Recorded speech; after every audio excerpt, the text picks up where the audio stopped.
10, 9, 8, 7, 6, 5, 4, 3, 2, 1.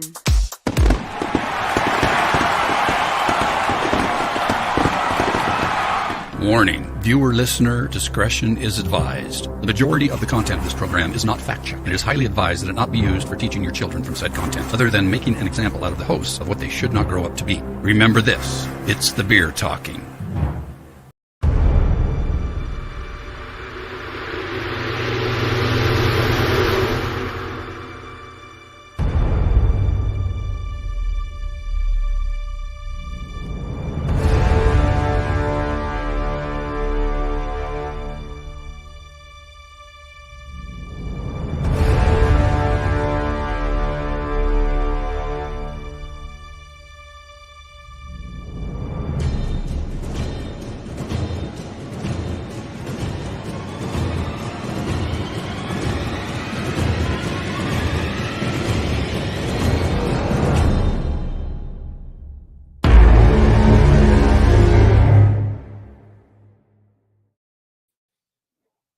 And here we are. I was waiting for one more kaboom. There's just one. Yeah, you want to go back and throw another one in there? I don't know. For some reason, I was thinking there was a series of them. No. So I heard that. I'm like, oh, keep just a countdown. So I leave you hanging. I know. I did. That's probably not a good thing. Wow. I probably need to fix that. Nobody likes being hung. No. I was Holy too mackerel. long. Oh, goodness. We got some people on. Hello, everybody. It's going to be so much fun. So I got to go all the way back. So we got Mike Subahara Show, Wendy Ghost Crew. We got Michelle. We got Beyond the Veil. right, Doug and Francis. Got Jade. And who else? We got Christine. Hello. Hello. Hello. Kathleen's on. There we go. We're starting to get it. Cool. Very, very exciting. So we got a great show for you guys tonight. Oh, yeah? Yeah. What is it? I hear him bubbles. That's Jack. Doing Sorry. that. Sorry. All right. Is he blowing bubbles in the beer we just Nope. That's funny. did? Oh. Blowing bubbles. So we're going to apologize up front because the beer we did in our first segment is an 18%.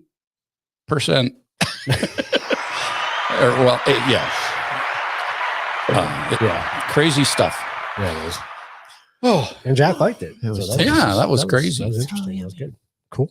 but tonight's show's going to go so fast, and I think it's going to be crazy with questions. So, we do it. can go as long as we want. So true. we're good. As long as everybody's still awake, we can do that. So, all right. So tell us about tonight. Do it. All right. Well, tonight we're being joined by Patti Negri. Yeah. She's a world-renowned psychic medium and good witch. She's best known for a reoccurring role on the Travel Channel's #1 show, Ghost Adventures. She's an international bestseller author of Old World Magic for the Modern World, which is tips, tricks, and techniques to balance, empower, and create a life that you love. Awesome. And I'm very excited. I tried to download the e-version of it today because I ordered the book and I won't have it till Friday. But the ebook only gave me the preface. Really? It was interesting enough. So without further ado, though, I think we need to bring Patti on. I agree. This I is think going we to be should. a lot of fun tonight. So Let's do it. let's do it. Say hi to Patti. Hello, Patti. Hi guys, how are you? Good. How are you doing? Awesome. I am great, but I'm appalled to hear that you tried to get my ebook and all you got was the prep. Technology is not my strong suit, but I have nothing to do with that. That's like Amazon. Like, oh God. So I'm sorry. Well, I'll say that preface is pretty packed with some interesting stuff. I mean, only got me to your teenage years, but Yeah, I'm old. I've been around a long, long time. But thank you for getting it. That's great. See, if I would have been really good at this stuff, I'd have sent you guys in advance. But I'm not that good at this stuff. well, Neither are we. if we were really, really good too, that I wouldn't have waited till today There you go. to order the book. So it works. you know. Wow. So I have to say though, I did get my my subscription, or my would it be subscription It'd be subscription, yeah. to Paraflix. Watched your interview with the not alive person. Father Sebastian. Animated dude. He's very alive. He's a good vampire. Like I'm a good witch. Yeah. Yeah, Paraflix is wild. I have a network. Isn't that what? And I see some of my Paraflix people here. Indeed, Beyond the Veil, and Yeah. awesome. We have a platform, you guys. Submit. We're looking for good stuff. So we have talked to Natalie, and we're still trying to figure out what to do. We're working on some stuff. Yeah. Yeah, something we're definitely interested in doing. Yeah, Doug and Francis from Beyond the Veil, they've been on our show. They were really early on the show. And then Brian with Huntophobia. He's been on the show, so he's a good friend of ours. And there was of course, Kelly. Oh yeah, Kelly Unexplained. Yeah, yeah. So yeah, we're familiar with people on there, and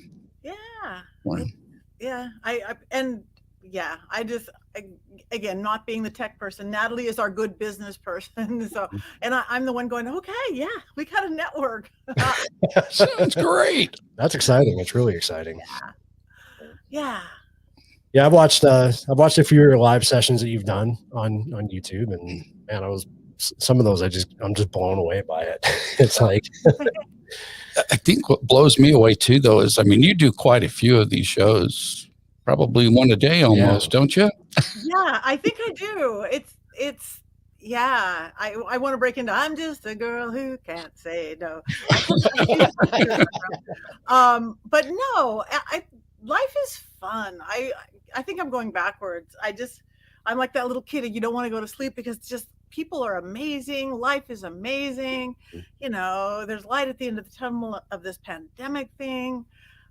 It's just full of possibilities. And that's what I even like to bring whatever I do, even if it's a ghost show or this or that, just like we rock. Humans rock.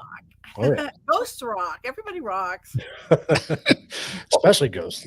Especially, yeah. So how do you not lose your voice? You're when you do a show, I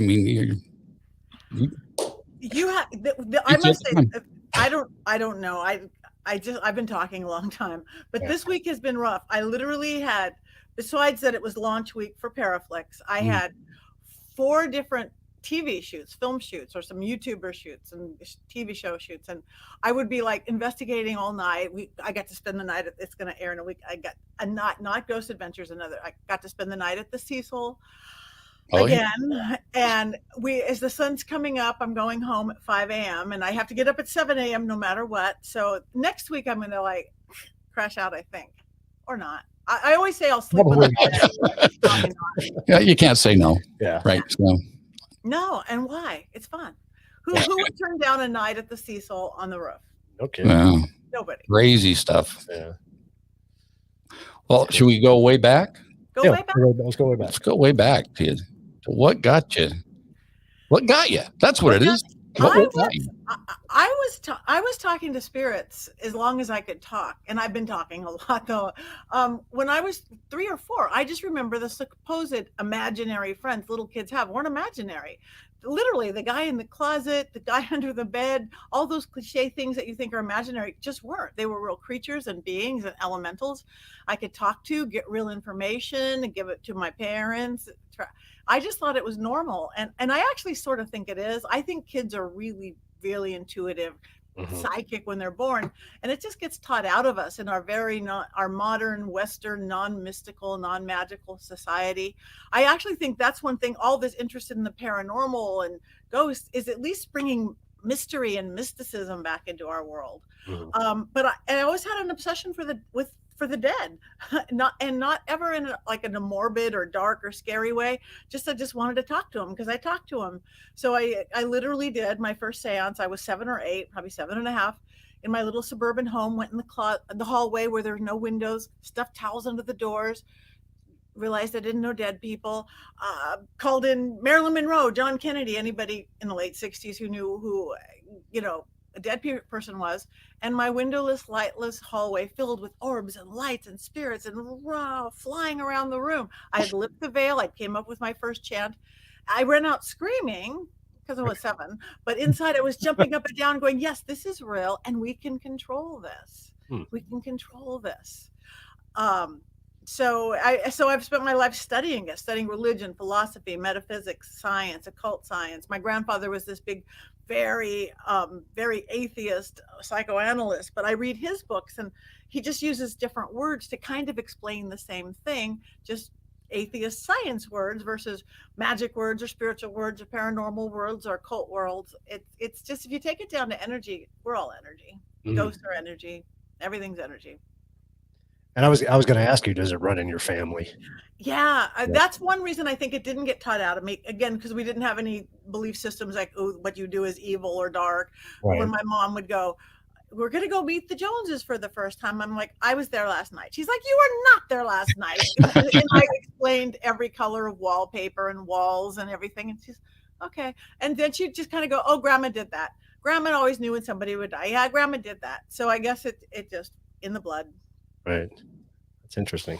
Yeah, I think one thing I grabbed from an interview that you did, you were talking about reincarnation, and that that you believed you were the reincarnate of an actress, and then the day came when you had a seance going on or whatever you were doing, and she came to that session, and you thought, well, how does this work? If I'm her, then how is she here? But it all works. It took me a long time because I do start out skeptical, weirdly. I mean, just like if there's always an explanation, I want to go for it. And when I found out that her Barbara Lamar, it was years ago when everybody's Cleopatra. I'm like, yeah. But all this weird coincidences, people were literally thrown in my face who were collecting of this woman I'd never heard of. And I'd come see you, we've written a script. And I knew she had a house in the Hollywood Hills. I live in the Hollywood Hills. I went, well, if I build a house, I should know where it is. I drove around, picked a house out of the thousands and thousands and hundreds of thousands homes in the hills. I went, and you couldn't even see the house. All you could see was a little tile roof and a Spanish style house on a downslope hill. I go, this house. I went home, didn't know that anything was anything. Again, somebody else is thrown in my face, and they go, you want to come see pictures of Barbara Lamar? I'm like, sure. And I went there, and he goes, here she is at her house. There's that tile roof. There's the wrought iron. There's the pepper. So I went, I've been there. I put a little note in their door, like, I didn't want to say I'm the reincarnation, or I just said, hey, I'm a fan of the silent movie star. I'd love to see the house. Nobody ever let me in. 20 years later, her house was for sale. And the real estate didn't even meet me there because she kind of knew who I was, and she let me in. I knew every inch of the house. I was going that time and space, like deja vu times 100 million. Like, you've been here, you know that I've already did this. Whether I haven't done it. It was wild. So again, okay, I'm buying into it. I must be her. She was born, she died at 30. I was born 30 years later. Instead of dying at 30, I super came into my power. It was just like, we have a lot of the same issues. And I just like, wow. So, okay, I'm her, I give. Okay, everybody's Cleopatra. And then she comes to a seance. What the? But I think if time and space doesn't exist on the other side, how could it not be? And I don't believe anybody is the full reincarnation of anybody. I think we get essences of, like little pieces of, like little karmic pieces of. So you can be there and be here and be me and be you. And our little brains are tiny. Our human brains are so tiny. I don't think we understand a lot. So you think the energies that we were or are, because we're still here, but when we go on and pass on to the other realm, and our energy enters that lottery or whatever. Yeah. You have, is it like bouncing around like an atom? You think? I mean, all these energies just kind of going in motion, and then a life form comes into the world and catches a cocktail. Maybe. of No, these energies? the closest that I could do in studying belief systems and religions and seeing energy, because that's what I see. I think we're the closest to the ancient Sumerian belief system. Is like you go to the place you believe in. You go to the heaven you believe in. If you believe in the pearly gates, you're going to get the pearly gates. If you believe in this, you're going to get that. Almost like we create it. I think we're closest to the Matrix, or even that TV show American Gods. It's like, again, we are part of this consciousness. Mhm. And again, the hard part is not in not having time and space and body matter. And if we can get past that, anything's possible. So I don't know if you want to go to the pearly gates and hang out. I've been talking to dead people my whole life. They are fine. They are, yes, if you like, all the paranormal, we go to the insane asylum and the prison and the torture place, and their spirits are being held by the evil person. But most spirits, most ghosts, just like most people, are nice. They're great. Grandma hangs out and looks in the window because she wants to see the grandkids come up. She's not stuck. She's not a shade. She just can. Yeah. That's interesting. Did you hear that story about the 2-year-old boy who they discovered that he was reincarnated from a soldier in World War II? No. Yeah, I watched a video on Facebook last night and it just blew me away. Like, this kid was 2 years old and he knew what plane he was on. He knew how he died. He knew everything about the aircraft carrier he was on. It was amazing. It was an amazing story. I shared it on our Facebook page. It was crazy. I'll have to Crazy watch story. it. How'd I miss that? Yeah. Well, I guess I was trying to prepare. Yeah, see, that doesn't surprise me. I think, again, even in the karmic lines, like if you reincarnation, whatever that is, that again, the essences of, you're not that whole person. My whole life, I was really afraid of, I don't have weird, irrational fears or anything. I'm actually kind of left-brainy logical for a right-brainy weird person. But I had this weird fear of going over railroad tracks, even if I knew, like in LA, a train had not been on that track in 50 years. Right. I would just get these heebie-jeebies going over it since I was the littlest thing. On my first past life regression, years and years and years ago, I went to a place kind of Old West, pre-Barbara Lamar, and I had literally been like kind of a cowboy on a horse, and I think bank robbing, and I was killed by a train on a railroad track. Oh. And I kind of lived this whole thing. I saw the story, I saw the what, where, and when, and why, and I'm not afraid of railroad tracks anymore. Some of these irrational fears we might have might be very explained, or when like the kid you were talking about, or when you see these little babies at 3 years old that can play, Beethoven. Right. Yep. Yeah. Interesting. It's fascinating. It's great. It is. Absolutely. Should we bring up some questions? Sure. Do you have any questions? I don't want to monopolize the whole interview, so. Right. Feel free to ask some questions, guys. Just throw them up there if you got questions. So I was going somewhere, but no, Okay. I totally forgot. You forgot it? I had a brain fart. Well, I had a question, but I lost it. I'll find it again. So we'll ask this one then. go ahead. So how do you think, or can we get back to that childhood-like belief system? Because I know as a kid, I saw things. I had, things I can't explain, but I didn't doubt that they were there. But then as we get older, we're told that, they're imaginary and, we just need to grow up, move on. And so our minds get closed. I mean, is there a system Yep. that you have to help open that back up? It's not hard at all. I talk very, left brain, right brain. That left brain is our rational, reasoning, logical brain. That will not help us in the magical world, seeing ghosts, talking to spirits, enlightenment. That's logic. That's great. Your right brain is that creative, intuitive, spiritual, artist side. It's this side. You have to dance between the two. This will shut down that one. Like if you have this little thought like, I think grandma's standing behind me. Just say yes. Don't go, oh, that doesn't make sense. Oh, she's dead. Up. Somebody, you'll shut it down. Just say yes. Just practice going, I think the phone's going to ring. If it doesn't, fine. If that's grandma, if it doesn't, fine. If you want to analyze it, tell yourself you can analyze it in 2 hours.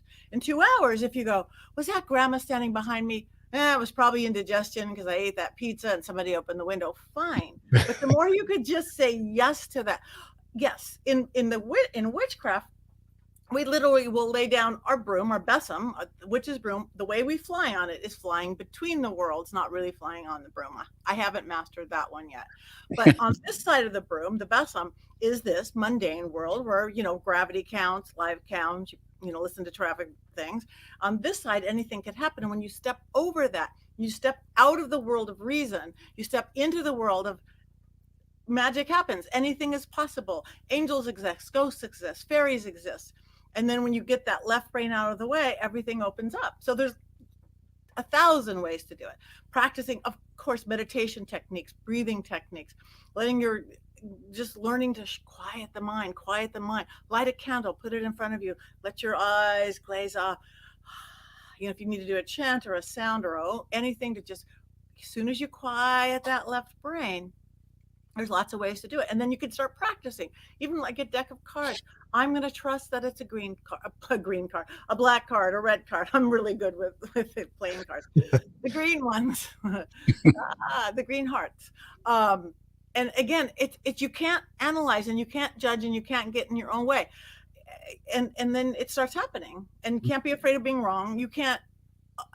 And then it just starts developing. It's like doors opening. Everybody has it. We all have instinct. We all have intuition, just like animals. But again, it's just gotten so taught out of us in modern times, and especially our Western cultures. Some cultures keep mysticism and mystery in them a little bit better than we do, but we don't. Yeah. Go ahead and bring that up, Jack. Wendy's question. So Wendy's question is, how can I start hearing what spirits say to me instead of just feeling them? Well, I mean, that's all the different clairs, and feeling them is okay, because there's clairaudient, clairvoyant, clairsentient, claircognizant, which means seeing or hearing or knowing or smelling or, all those different things.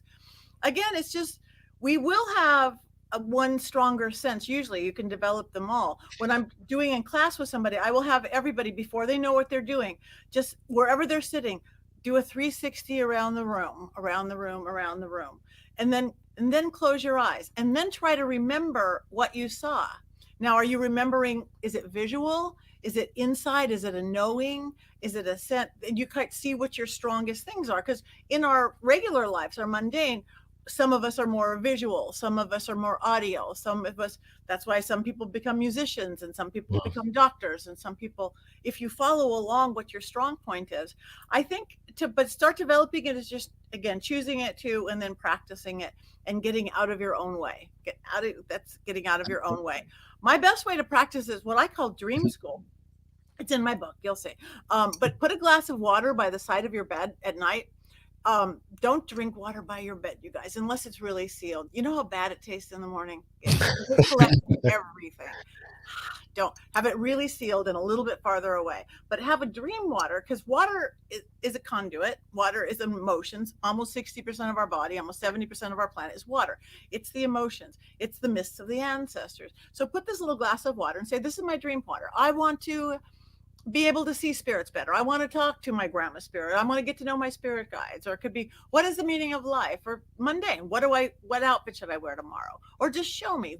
What you are doing is giving the universe, God, whatever you believe in, permission to download you while you're asleep, either in dreams or just downloads when you're asleep, and that chatty left brain isn't in the way. And all of a sudden, when you wake up in the morning, I have this little thing: set your alarm 10 minutes early, ask a question, go back to bed, you'll have the answer. But in the morning, you just commit 2 minutes and you'll be surprised what comes out of your head, whether you remember a dream or not. It's allowing and getting out of your own way. It's not hard. Yeah, kind of jump around a bit, but I think from what Wendy said, Mike says something that I believe, because for some reason, my sense of smell is the thing that takes me places, and he says that he can smell a spirit before any other sense kicks in. Is that anything that you experience, Patti? Yeah, oh yeah. I'm big on smell. I'm big on taste. My mom has been dead 5 years. I walk into her house. My brother still lives there. And that's just the smell of mom. And so often, again, around my seance table or something, all of a sudden it's grandpa's pipe or grandpa's the cigar, or grandma's perfume, or the flower she used to have. That's Right. one of our strong senses. This through here is our crown of illumination, I call it. You see those old fashioned pictures of like angels and this glow around holy people. This really is. This has got all our regular five senses: seeing, speaking, hearing, tasting, and our third eye. There's the sixth sense. Also, right here where your head and your neck come together, that little point right there, the base of your spine, that is the biggest portal on our body, you guys. That is the biggest portal for spirit. So again, when you're doing enhancer oil, put it back there. When you're doing protection oil on it, put it back there over anywhere else you put it. That's actually why when you pray, you bow your head to pray, to open that up for spirit, for God. There's reasons to everything we do. People just never know them. You never know. So all these senses, I've never learned, since I've been doing this so long. I didn't know clairaudient versus clairvoyant versus claircognizant. I just did them all. So they're all in one big soup pot. Sometimes I'm seeing them literally on the outside. Sometimes I'm seeing them in my head. Sometimes I'm, like you said, smelling them. I get a lot with taste though too, especially illnesses. I could taste, somebody died of an overdose. I could taste somebody had cancer. I could taste blood a lot. Yeah. That's interesting. Yeah. If I go to Jade's question, so she asked, do you worship nature at all? I do, and we all should. I mean, this is our planet, kids, Mother Earth, and it shouldn't conflict with anybody's belief system. Worship is a strong word. Yeah, it's a good enough word. I think we're all equal, and it has to be respect there. But that is the magic I do, is very elemental, because again, it doesn't have to clash. Even in my witchcraft, even in stuff in my book, I take everything down to the four elements. Any shamanic people have always done that. Native Americans, Peruvian, shamanic, African, air, fire, water, earth. That's easy. Your earth is who you are, your grounding, your persona. Your fire is your passion, creativity, love, sex, God. That's north and south, because everything works a compass. But where do we get off balance? Woo, west and east. What is west and east? Water and air. What is water and air? Emotions and thoughts. Where are we always screwed up? Emotions and thoughts. Always. I'm thinking, I'm overthinking, I'm worried, I'm sad. And what do we need more than anything to survive? Air and water. It all fits together like perfect puzzle pieces. And people understand, if like I'm doing a protection on at a seance, so I could really lift the veil, so everybody at my table, whether we're on Zoom now or literally at my table, can actually increase their sight. They can see and smell and taste too. I lift the veil. So you need some protectors there, what you're doing. And I have everybody bring in within your belief system, bring in the Christ light, bring in your angels, I bring in mine. But people understand, yes, the strength of a tree with roots deep into the earth and branches that can touch the sky, the flow of water, which is the emotion, the air, the thought process, the fire, again, burn away anything negative. It just fits in who we are. We're standing on this big old rock. And we best, worship nature to an extent, because without it, until we figure out how to live on Mars, which isn't probably Elon's working on that. I know, but probably everybody listening to this isn't going to get to Mars. Maybe the kids, but we better take care of her. Yep. You want to bring up Katie's question, Jack? It was up a little bit. Yeah, I was up there a bit. It was a long question too. He's a big. So you want me to read it, or can you read it? I can read it. Hattie, I've had some experiences as a kid that were pretty scary. And when I bring it up to my mom, I was told to tell them that they don't exist and just shut all of that out. Now I just feel so much fear associated because I'm scared to open myself to bad things. How do you protect yourself? Okay, number one rule, and I just knew this as a kid. This is our realm of existence. They really do have to play by our rules. I just always knew that unless you have a severe addiction problem, that's a different story. Unless you have a severe mental imbalance, that's a different story. They play by our rules. You just have to command them. It's not that you don't exist, just like you are not welcome here. If something comes in, feel it. If it feels negative, go, you are not allowed here. In the name of whatever you believe in the name of God, in the name of your angels, in the name of your dog, in the name of your designer handbag, in the name of your own higher self.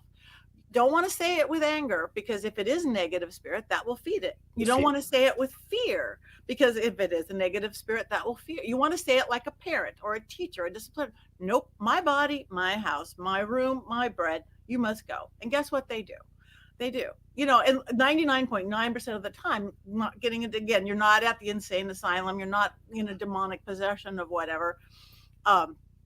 So don't choose not to be fearful. Know that this is our realm. You know, when we get to that realm, maybe it's different, but just have that faith and belief system that you are okay. And guess what? You are okay.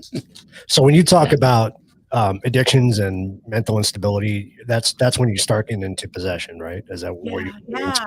Because, you know, but yeah, that is when, and people who don't have addictions, and because they give over their power, they don't know better. They get all scared when you see that possession, whatever on TV, that's real, because they've allowed it to happen. Not just out of not knowing better. If somebody said, no, you're okay, they can't have you, guess what? You pull your power back. Again, even my whole book is really about taking our power back, not about paranormal investigations. In my one-on-one working with people all these years, we are amazing beings. Like we started out with, we are divine creatures, whatever that means, and we have free will. If we having that free will, we can create our lives to be whatever we want. But we tend to give our power away all the time. We give our power away to other people. We give away our power to limiting belief systems. We give away our power to fear. We give away our power to just that own insecurities and stuff. As soon as we start pulling it back, we create our life to be whatever we want it to be. And it certainly works for the paranormal world, because this is our world. Right. And even like when I'm going someplace really where I am at the insane asylum or Chandler or the Cecil Hotel or Black Dahlia House, and I will allow, because I'm really well trained and been doing it a long time, a dark spirit to take over my body. I know it's not going home with me, and I know exactly what percent to give it and give it back. Right. That's scary, though. It can be scary. It really is. But I like to get scared in a good way, so long as I'm in control. I don't want somebody pointing a gun at me scary. Right. But I will walk into a scary place. You sound like Wendy. So Wendy's just like, Yeah. Go ahead, go back up to Christine's there. Christine had a question too. Right there.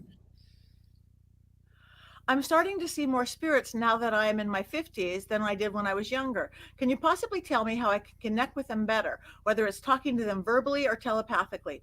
Both works, but whenever you can be verbal, there's power in your spoken word. Again, shutting down the logic, shutting down the left brain, shutting down the doubt. But speaking aloud, just like if you're praying or asking or talking to spirits, every sound we make actually has an energetic effect, just like music, just like chanting, just like you're in church. I do a lot of Heka work, which is Egyptian sound magic. Every vowel, every consonant affects us.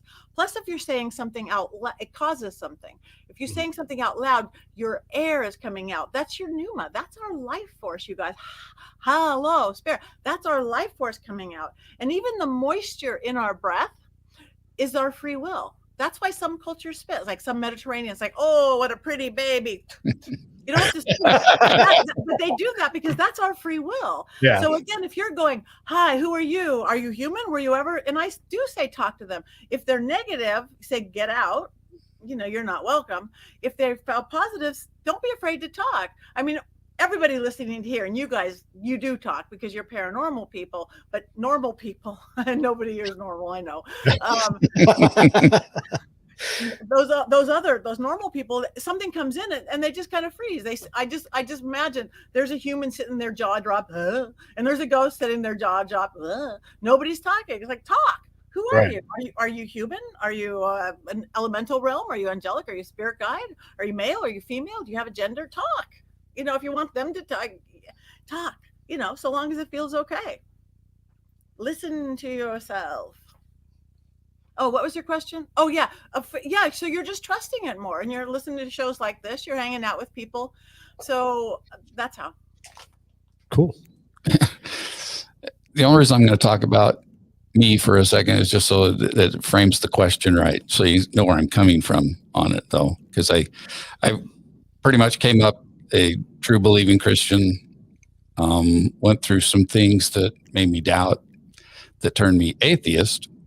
But then when my mother died, I felt her presence and knew she was there, you know, on a few occasions. So it's like, Well, now I'm more of a agnostic seeker, if you will. And so, when you, so I'm always looking for answers of things that will make sense to me, you know. So I know, I mean, good and evil has to be a relative thing. It can't be pure black and white because there's too many belief systems in place, you know. And so where was I going with my question on that though? You wanted her to answer the meanings of life. What is so how do you view that good and evil? I mean, is it a relative thing or is it black and white? It's no, many shades of gray. It's yin and yang, and that's why I don't use I'm a white witch or black witch or white witch. I'm a good witch. I'm good at what I do. I only work in integrity. I only work in virtue and ethics. And if you are going to get into the world where you are taking fate into your own hands, you have to know right from wrong, or that's when you get into trouble. But I honestly believe it's just the template you use. I think they're all right. Every religion, man screwed up most of the religions along the way. If you go back to the truth, if you study like Christianity, the teaching of Jesus was beautiful. You go back to Old Testament, the God, whatever is beautiful. We start screwing up things like reincarnation was taken out of Christianity in the 15 or 1600 just so they can control people. The men or women, mostly men, running the church started twisting things a little bit. Mm-hmm. But I think everything exists, and it's one or the other. I think if you have a sense of what, and it doesn't matter what word you use, it's like a template. It's just your roadmap. You have to have a roadmap to navigate. It could be an atheist roadmap. It could be a Christian. It could be a new age. It could be a pagan. It's you just change the words a little, but if you look at that through line, which is truth underneath, it's good. So, and again, I think it's like yin and yang. I think everything is action and reaction and cause and effect. Like to me, say what witchcraft would be, a good, evil, or good. I do the craft. So water is running down the hill. This is my favorite thing. I came up with a couple of weeks ago. Water runs down the hill to the village. It feeds this beautiful village, and the village thrives because you have water. When you have water, you can thrive. You build a house on the hill, but it's down the ways a little, and you need the water because you don't have any because it's next door. Witchcraft, spell working, affirmation, whatever you want to call, would be, let's build a dam. Let's take some pipes and let's bring the water to us.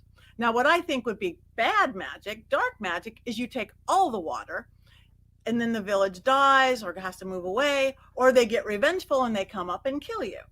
Now, what positive ethical craft would be is build the dam, take the pipes, take all the water you want, because again, I believe the universe provides. Have water features, have a pool, have a pond, so long as the village gets everything that they want and need, and then everybody lives happily ever after. And if you know how to do that, you're not going to mess up, even in your religion and your thought pattern. Because a lot of religions took out, you have to follow this path. Somebody else tells you what's right or wrong, this and this. If we go back to inside, we all know. So if I understand it right, then so your white witches or white magic is like a mutual agreement kind of association of people. But I was, yeah. Where the black magic is non, you don't get permission. Right. I don't do anything that affects anybody else. In the oversimplification, is do what you will, but harm none. Create the world and do not control anybody else. You control your world. Again, they get everything they want in the village. Like to do a love spell, bring me the love of my life. That's good magic. Again, I don't use white. Bring me the love of my life. I want somebody funny or rich or tall or short, whatever that is. That's good magic. If you go, give me a love spell, bring me Fred Jones, that's back magic. That's because we don't have Fred Jones's permission. No matter how but I know he's my soulmate, because you get it every day. But I know, we just had a fight. I know. I'm not going to control Fred Jones over anything. I could probably make Fred Jones fall in love with you, but if it wasn't right to be, I'd get a karmic kickback and you'd get the worst relationship of your life. It'd be like the stalker who won't leave you alone and they don't even like you, but they're obsessed. And who hasn't had that? So no, I will never, ever don't do anything to anybody else. You control your world and what's around it, and not hurting anybody else, because what you put out you get back. Again, that's like what the karma is of the village comes up and kills you. um, you create the life you live in. That's why I send out love, I send out happiness, I send why would I send out curses? Because you send out curses, that means you live in a world where you can be cursed. You've created that, and you can get everything you want with positive magic or positive thought. Again, it doesn't have to be witchcraft or spell working. It could be affirmations and vision boards and all new agey stuff. Same thing. Let's do a candle.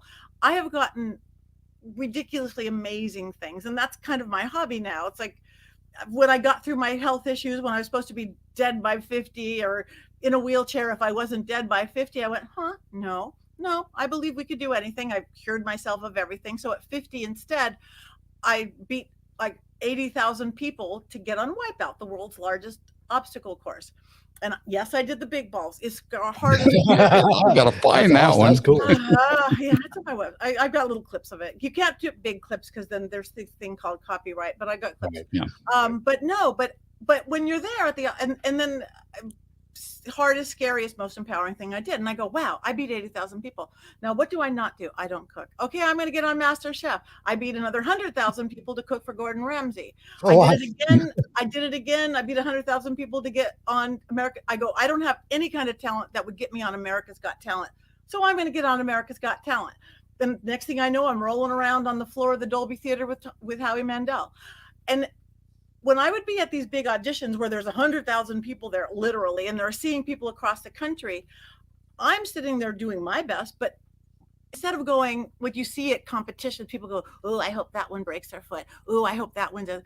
I'm going, oh gosh, I hope you get it. I hope you do great. Oh my gosh, good luck to you. You look so good. You look so good. And all this love that I'm putting out and positive, it's also coming back to me. Right.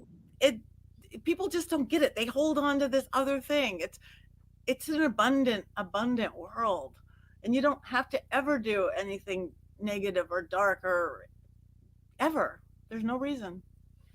So that would kind of tie into your analogy that you used for the two wolves at the door. Yeah. Right.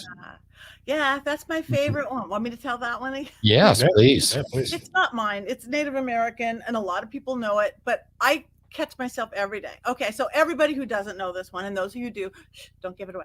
No, there's two wolves outside everybody's door. Everybody has two wolves, but you only get to keep one. You only have room for one wolf in your life. One wolf has got every negative thing in your life, imagined or real. I don't have enough money. I'm too short. I'm too fat. I'm this and this. I got the wrong spot. I live in the wrong spot. But every negative thing that you think, real or imagined, or you've created or you were given. The other wolf has got every great thing. You're alive, for one. You've got every great thing in your life. Thing. Both wolves are outside your door. Which one lives? So people usually they think and they think and they think and they go, oh, the good one. I hope. Or they go, the bad one. You guys, haven't you had pets? It's the one you feed. Right. Yeah. True. Yeah. The one you feed. That wolf, the one you feed, gets a pretty coat, gets strong and healthy and never goes away. The one you don't feed wanders off and dissipates into nothingness. Feed the good wolf. I just like it so much better than that. Glass half empty, glass half full. Right? Your energy is the one that grows. Screw that. I'm sitting at home going, I don't have time to do this. I don't have time. I'm feeding the bad wolf. I do have time to do this, and I do have time to do that. That's simple. Yeah, I love it because I fed that bad wolf way too many times. We all do. And it's a funny human trait for us. Like, oh, yeah, there's one cloud in the sky, but look at the rest of the blue. Yeah. Right. Yeah, jump back up to Kevin's, because I think Joey kind of set up his question pretty good. Where did that go? Spirit attachment here. Yep, there it is. So it says, how do you tell if a spirit or attachment is negative or positive spirit trying to communicate? Their hat. Okay. Attachments, you probably shouldn't have attachments, even if it's good, because you have your own self. You could have guides that hang out with you and guide you. But if we just go with the spirit, again, trust your gut instinct. Trust it. Because even, yes, there's tricksters out there, I'm your grandma. No, really, you're on the Ouija board, but you kind of know. That's why I'm really big about people getting in touch with yourself. We all have it. We all have intuition, instinct, all that stuff. Somebody's living the bad wolf. Hi, Beck. That's big. So again, feel it. And if you're not sure, again, talk to it. And if you're not sure, again, say, I don't want you. You have to explain to me, go away or go this, just keep in charge. Just keep in charge and trust your own. Don't overthink it. That first gut feeling before you start analyzing everything. Then there's a place to analyze, yes, but that first gut feeling. Good answer. Yes. We got some more questions that were up too. Doggy 357. You mentioned that you can tell how somebody died by taste. Now, do you have to be near the person, or can it be done from a distance? I've never been near the dead person tasting their yeah, climbing down. I don't hang out at graveyards too often.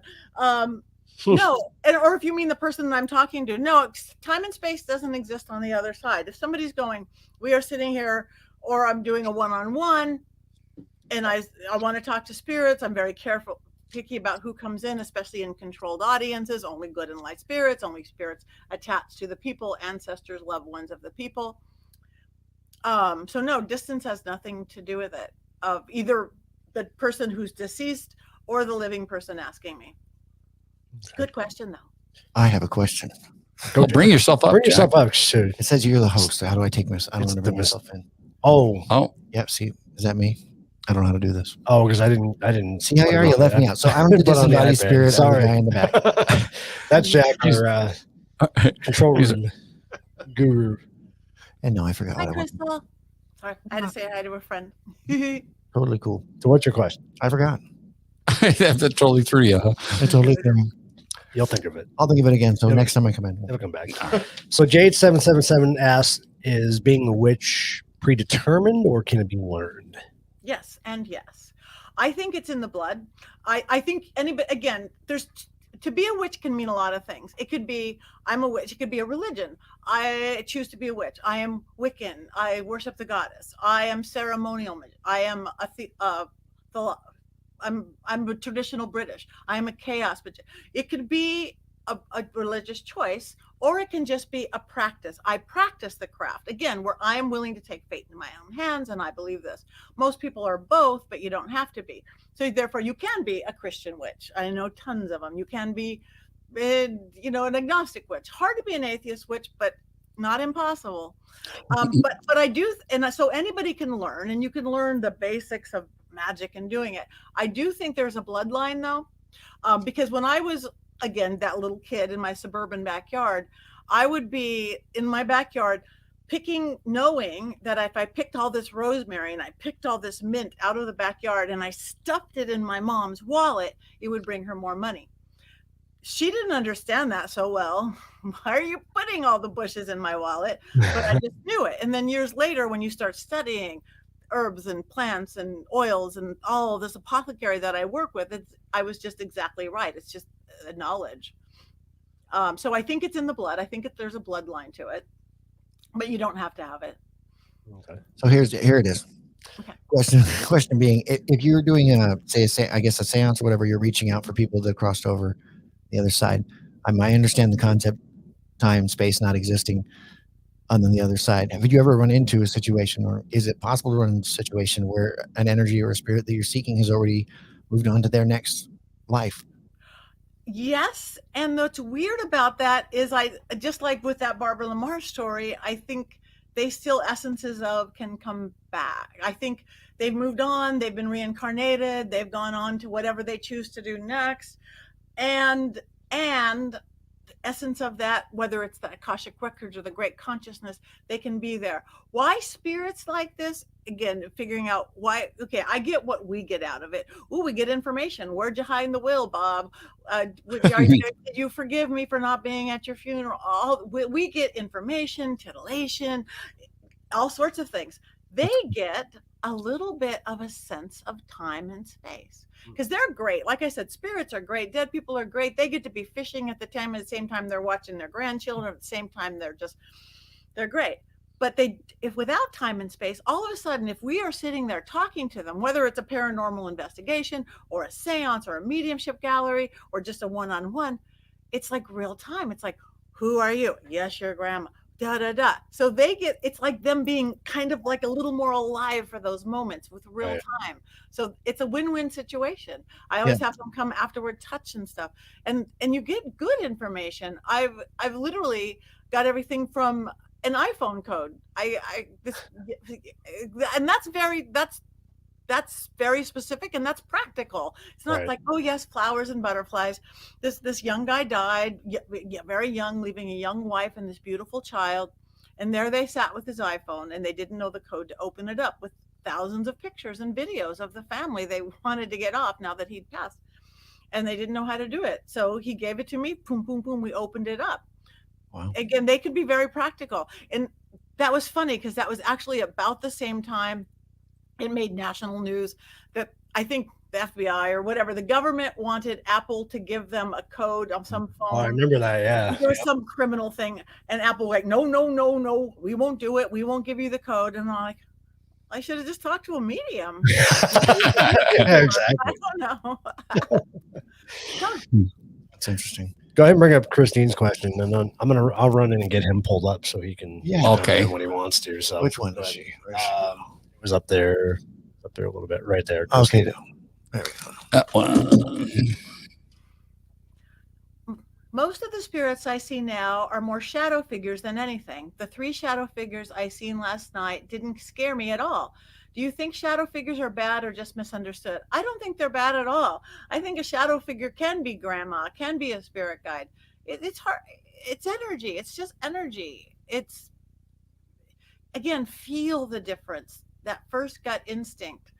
Like when you see orbs and shadows, it doesn't mean dark ones are bad. And again, that's the stuff we've put on top of it. That's another reason I don't use black and white that way. No, do not think that they have to be bad. Go with that gut instinct. And if you're, and again, it's good you're not fearful. Again, shut it down if it's something you're scared of. But absolutely, I do not believe they are bad. There is shadow things that are bad. Those are. I was in Zach's museum a couple times, 2 times. I've had black, oozy, beyond shadow figures, and they were obviously bad. One was at Zach's museum when we were doing the 4-hour live Halloween special. Ghosts do not know break for commercial. They don't. All the good stuff. We have to break. We have to go to commercial. The world blows up. But this thing came in because something was being done, and then I was at, and those were like beyond shadow figures because they were black and oozy. And then I literally was at the Phil Spector castle where he killed Lana Clarkson. That's got some dark stuff in it. I would imagine so. Like endless shadow figures and stuff like that. Yeah. So again, dark shadow figures can be bad, but they don't have to be by any means.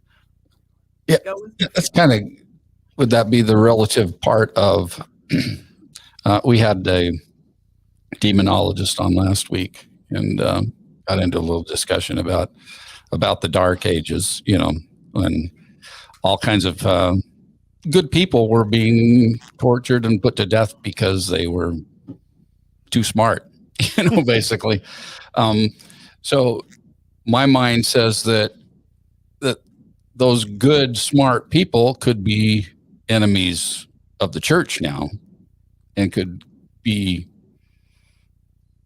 construed as dark or evil entities only to the church, where really they were good people, but they've got a chip on their shoulder.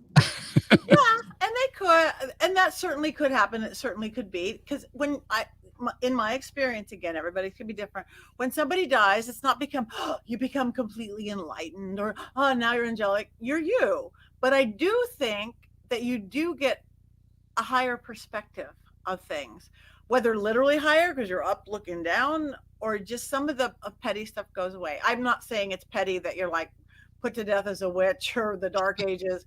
That's not petty because you were a midwife and you birth babies and knew about herbs, that, that would be tough. But I think this life is school. I think that life is school, and whether you're going back and forth or however you're choosing to do it or however you believe to do it. But I don't think that I would bet that, had I been burned as a witch, just born at the wrong time, I don't know if I would come back and be against the church. I think I would be against maybe those bad people, not the church for what it was, but the thing that took over the people, not the church. Yeah, I guess, I mean, to say the church, I mean, it is the people, it is ran by people. So that have an agenda. I love that you come from the perspective, and I've heard you say it multiple times, that you believe and you think, and it's one of my favorite things to hear intelligent people who have these, I guess, less than normal or whatever beliefs come from a place of, this is my experience and this is what I feel. I hate, me and Joey have talked many times, I don't like anyone who comes from a point of authority of, I know these things to be factual, and if you don't agree with me, something's wrong with you, because I think that's an ignorant way to look at it, because none of this is provable. And it is so just out there for anybody to find and to see, and your experiences are so individual. You said so many things in this so far that remind me of my church days, because I went to SRF, which I'm familiar with it at all. Oh, yeah. I live right by the one in Hollywood, and the big one, Self-Realization. Yeah. Yeah. So that's the church I grew up in, which is not normal. A lot of people don't know about it. And like Lake Shrine is one of the most beautiful places on the planet, no matter what religion you're involved in. So I love your perspective on this stuff. I had no idea what to expect, because I hadn't done any research on you, whatever. You said you were a excuse me, medium and the witch thing, and I was just like, no, there's a lot of things to unpack there. But I'm a lot to unpack. Yeah. No. How could I speak more? My truth may not be your truth. Even again, certainly with religion, because if I take down to the through line, the kid from California to Arizona, who's to say there's one way to do it? You could fly, you could walk, you could take a car, you could buy. Who's to say that? And that's within the confines of a physical world. You get into energy and just purity of energy, and it's just so unlimited and too much for our brains to handle. Because for me, that's my thing, is always going the rabbit hole of trying to figure things out that I don't understand. For instance, I've always believed in reincarnation, but then I'm like, well, what is the point if I can't remember my last life? Well, because clearly it's not for this life. Whatever the totality is of our experiences in whatever other existence we have, we don't get to know while we're here. Right. And that's sometimes we get little glimpses. Sometimes we get wait, again, like the kid who could play this, or we walking into that Barbara Lamar house and knowing every inch of it, or that different kinds of deja vu. Right. There's taking joy in that versus being mad that there's no utility in it. And that was been my experience. It's like, well, what good does that friggin' do me? It's like, I want to leave notes for myself in places that I might show up later in another lifetime. Be like, if I ever found one and I went, oh, clearly I wrote that to myself. You know what I mean? It's just that sort of a lack of utility in it. It's your energy is wonderful. That's good enough so go to another question, I guess. I do have a question, because you just brought up a topic that I'm fascinated by, and I wanted you to talk a little about deja vu, because I'm fascinated by it. What are your thoughts on it? What is deja vu? I think it is. I think it's a weird flip in time and space somehow. I'm kind of a string theory person. I don't have them as much as I used to. When I was a kid, everything was been here, done that. Whoa. Again, because at that youthful age before it gets taught out of us.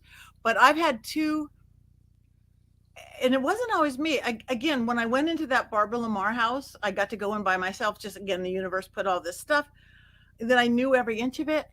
I would be kind of like, I'm me, I'm her, I'm me. I've done this. I used to look out this window. Oh, wait, they changed the kitchen. No, there was a big bookcase that blocked the stairs. I didn't want people to know. She didn't want people to know there was it, like back and forth. And it's like time and space ripping. And then it happened to me again. I was at the Hollywood Roosevelt Hotel, staying overnight, doing a show, and I got to stay in the Montgomery Clift room.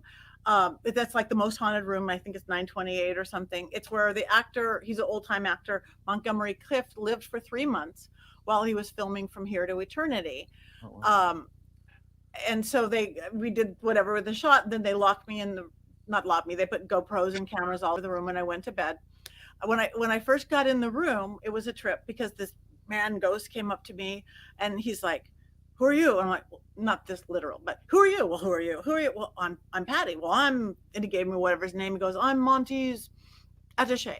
"Okay. I'm Monty's assistant. I'm Monty's." He came up with all these words. I went, "You're his boyfriend." You can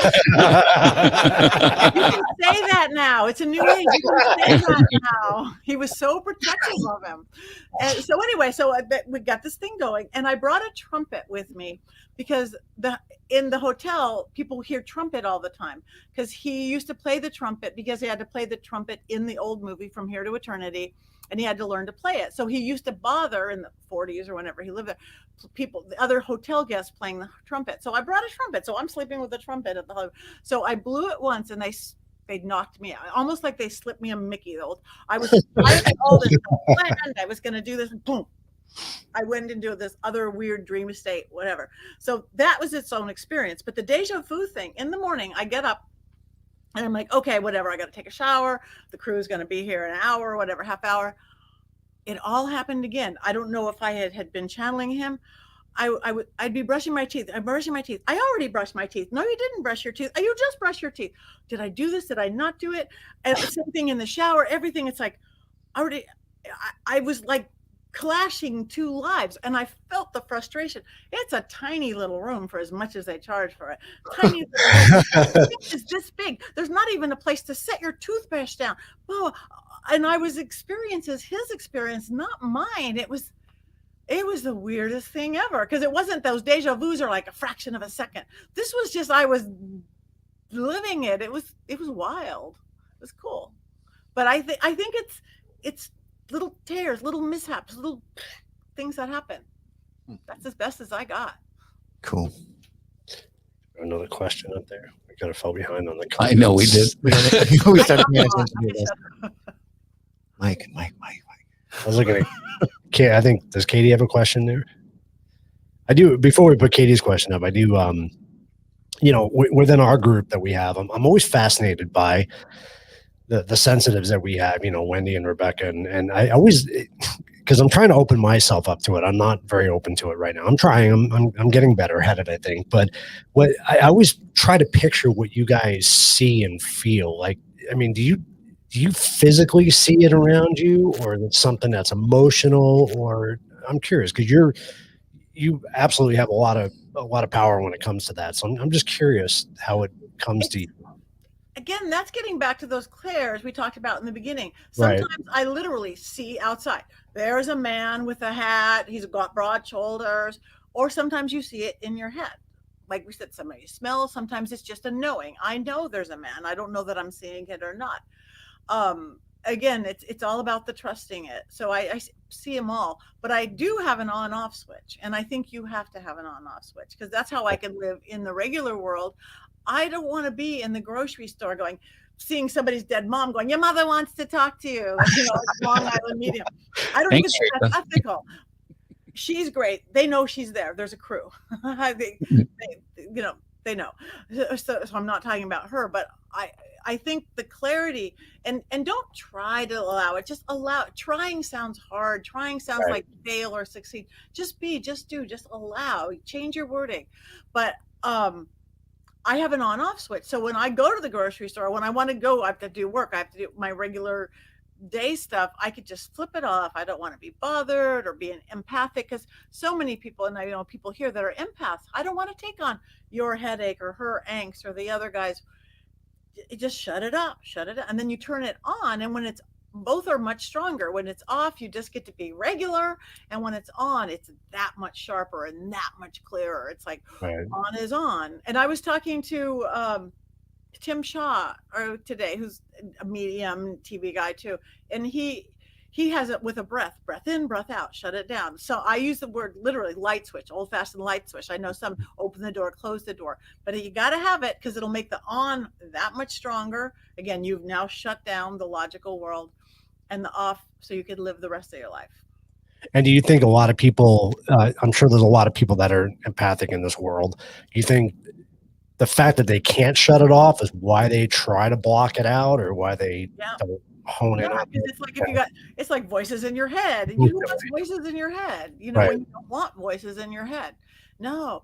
And so many, and especially people who are beautiful healers, or who are working all sorts of ways of healing, and they take on all this stuff. If you don't learn to let it out, they turn out to be some of the unhealthiest people that I know. And it's like, whew, take care of you first. You have to. Right. You have to. That don't take on that person's anything.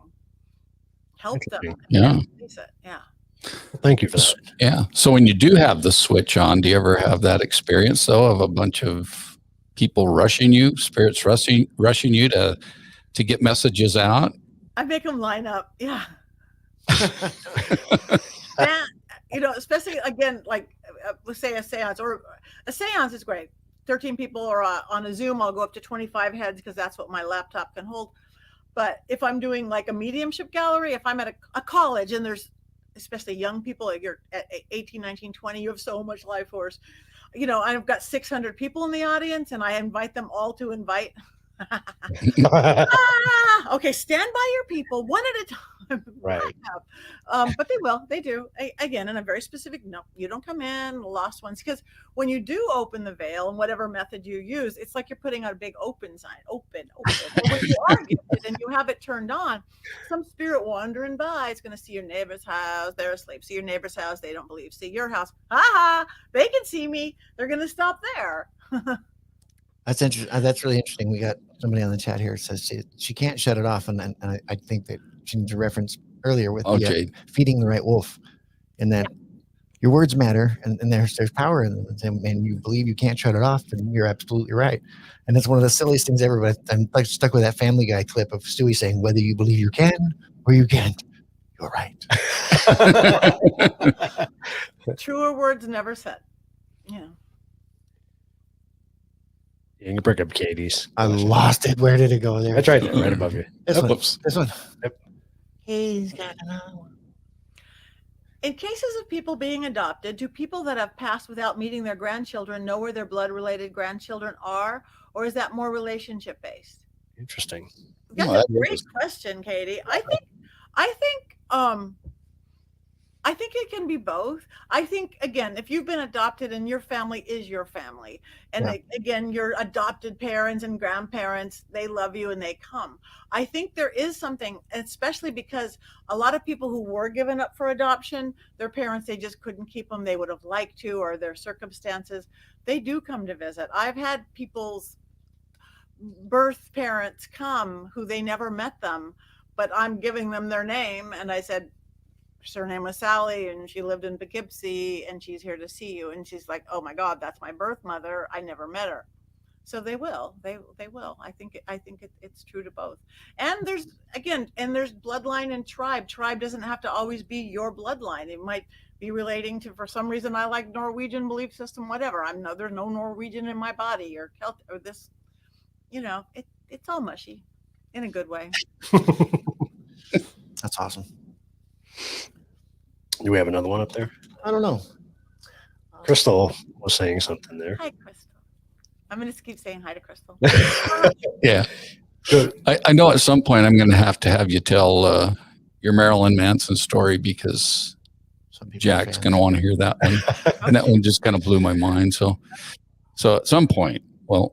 Anytime you want. Now point. Later. Yeah, go ahead while we find the next question. Yeah, that's great. Jack is high. You would put that one up there. That's just Mike screaming, look at me, look at me, look at me. Right, exactly. Well, I would love to get Mike the Naked Bigfoot and Patty together sometime. We should. That'd be great. Okay. He's a voodoo man. He's cool.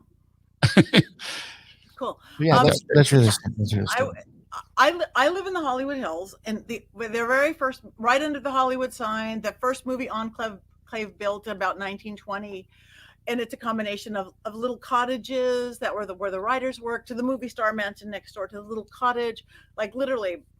Mary Pickford's dressing room is next to my house. One of Charlie Chaplin's houses over here. Frank Capra, Harry Cohn wrote wonderful. It's that neighborhood. There's a house just down the block from me.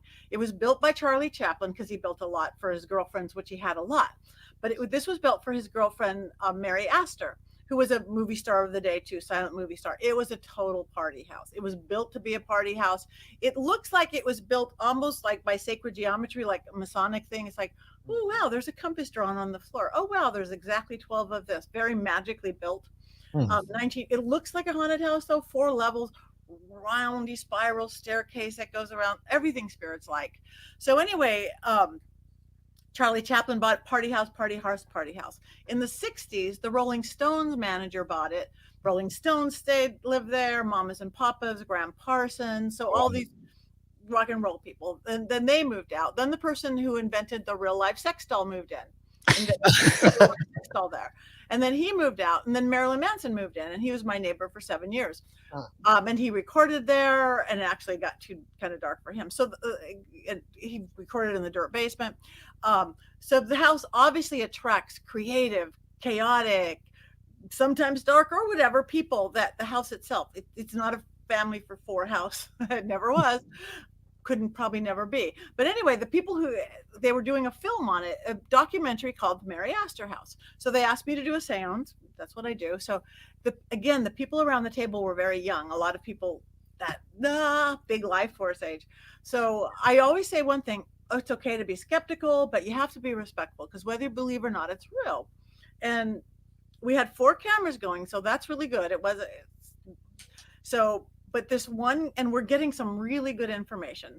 There was like 3 different spirits there, I think. And one was a cranky guy, did not really want us there. There was a girl who did, but this kid didn't want us there. It wasn't demonic. He just didn't want us there. Big in life, big in death. So, but this one kid kept just being a smart aleck. We would be getting really good information, and he'd say something stupid. Maybe because he was on TV, maybe because he's just being that. But so it's something, the energy was building. So first something happened. It was like, he said something really stupid, and the French doors just flew open. Everybody's screaming, because it's little, as those even big old houses were little, and we've got the big crew. Everybody's screaming. We're like, wow. It was like a exact exclamation point, exact moment. Wow. They were a lot. French doors flew. So they closed the door. We're all giddy. So we're getting more information, and we're getting all this stuff. And he says something else stupid. Happened again. French doors flew open. Every screaming. It's like, and the producer side of me is going, wow, this is cool. This is like special effects. Though I would never do special effects. I will never, ever, ever fake anything. That my reputation depends on it. But this is cool, spirit. Okay, but keep it in line. Again, and I was going to say something to the guy, but I didn't. They weren't people I knew. And the most of it was going okay. And then he said something else stupid again. And then the speakers on the floor, like those old school, you set how big can your speaker be? Right. On the floor, came on, white noise, big white noise, and everybody's screaming. Yeah. We looked later, it wasn't even plugged in. So, but anyway, didn't know that at the time. Happened again, and this tension is building. This tension is building. This tension is building. So all this stuff is happening. We're working a Ouija board, because I'm a Ouija believer. So long as you know what you're doing. And then again, so we're getting this kind of heavy information, stuff that had happened in the basement. And he said something really ridiculous and really rude. Not him, but the cameraman facing him burst into flames. What the? Burst into flames. Like spontaneous combustion, just like Spinal Tap. I'm married to a drummer. Like a V up his back, like angel wings of fire. He wasn't in front of the fireplace or anything like that. It just, people are screaming. 2 cameras actually captured it. One camera like hit the ceiling, hit the floor. I guess you do test the ability of a cameraman by the room bursting into flames. The cameraman he didn't catch it because he's facing everybody else, wondering why everybody is pointing and screaming at him as he's on fire on his back. His shirt burnt off him like poof. It was like cotton. It should not have burnt off like a nylon. So all of a sudden, cool medium Patty becomes medic Patty, of which I am. I'm an EMT. I'm like, rock and roll. We are done. We are done. I am shutting the veil. I'm calling in my wards and guardians that I set up to protect. We are done. We are done. Everybody's screaming. When I got him roll around the floor, get the fire out. But the cameraman Laurent Malachi, dear friend now. He's alive. Oh, thank God. But I'm like, we're done. Nobody catches on fire on my watch. But he was like, no, he was a total skeptic. He's like, I'm okay. No, I'm okay. I'm watching the blistering on his back. I'm okay. He goes, I have a sweater. He took the burnt shirt off. He had a sweater. I'm okay. I talked to the spirits. I'm like, you guys, we're not even going to get rid of you at the end like I usually do. They want you here. I said, we just want information. So I got the spirits calmed down, and I knew the idiot kid got really, really well behaved. He's a quiet boy in the corner now. There's not another word coming out of him. Right.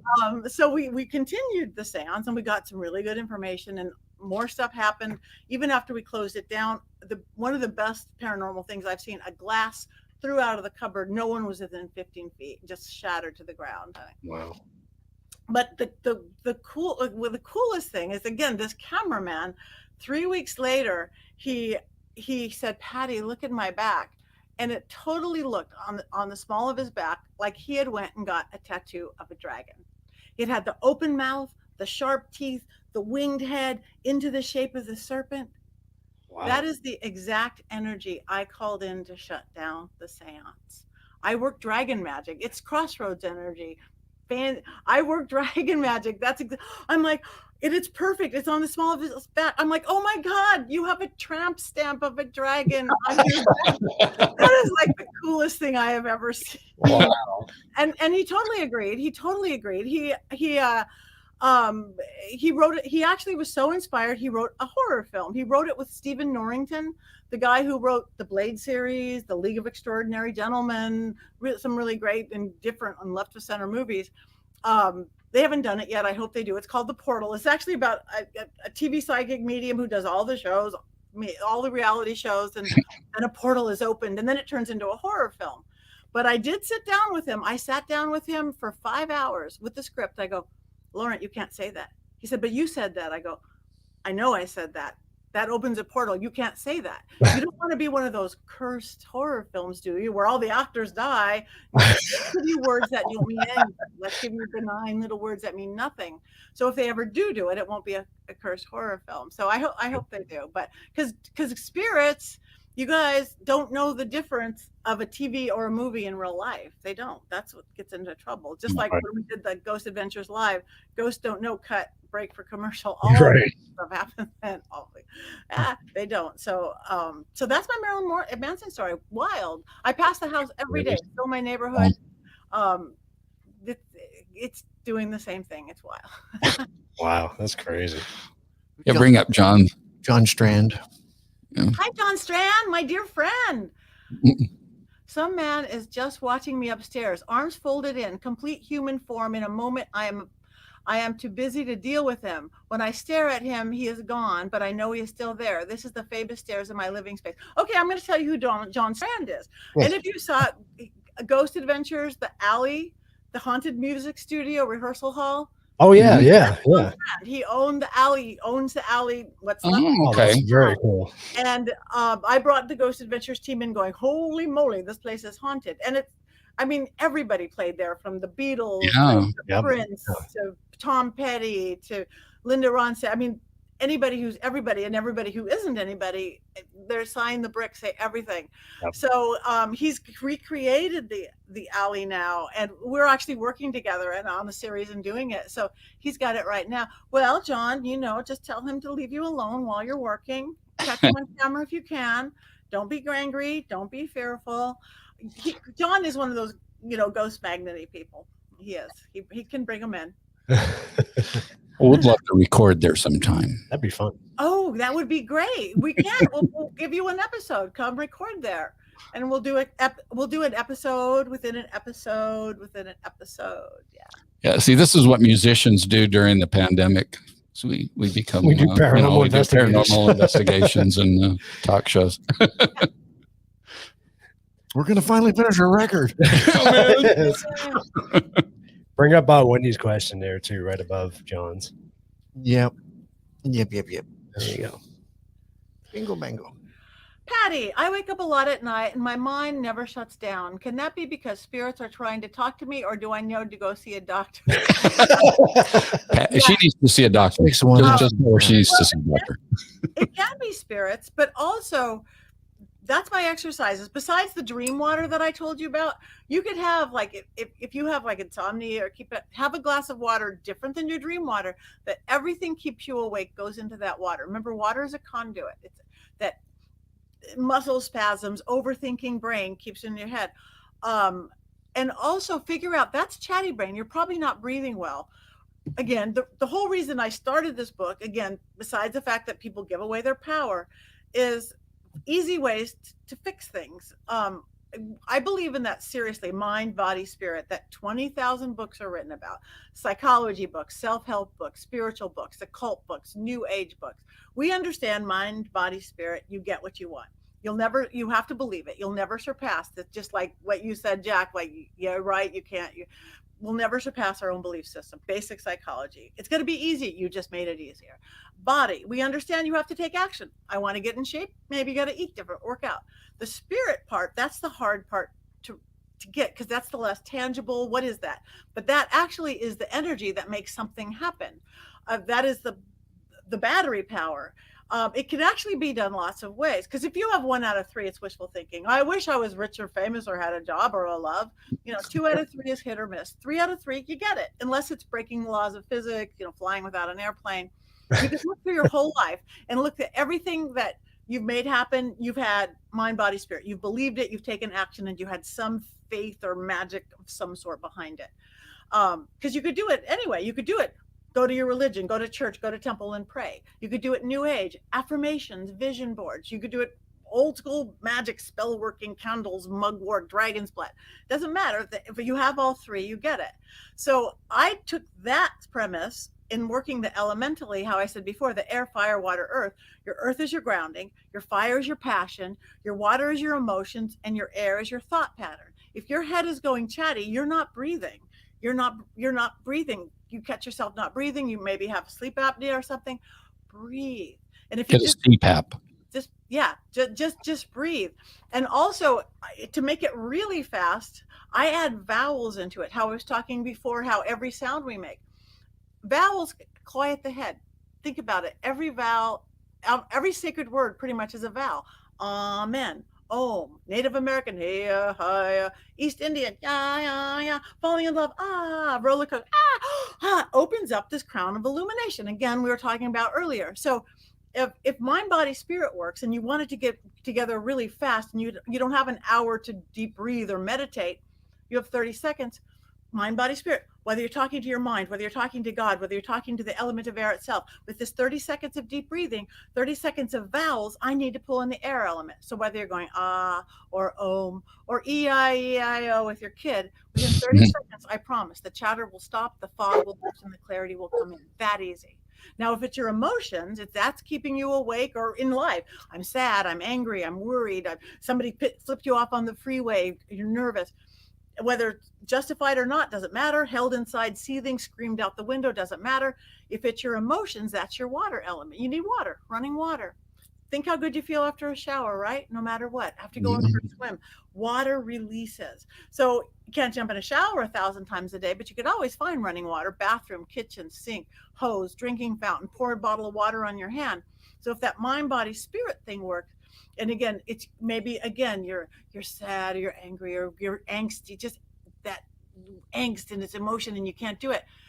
Get up if you have to, go up to the sink, turn on the water. Again, whether you're talking to your emotions or God or your spirit guides or the element of water itself, with this water, I'm going to release this angst, anger, sadness, fear. Run your hands, body, mind, body, underwater for 30 seconds. Because we have portals in our hands, all of our fingers, how healers work.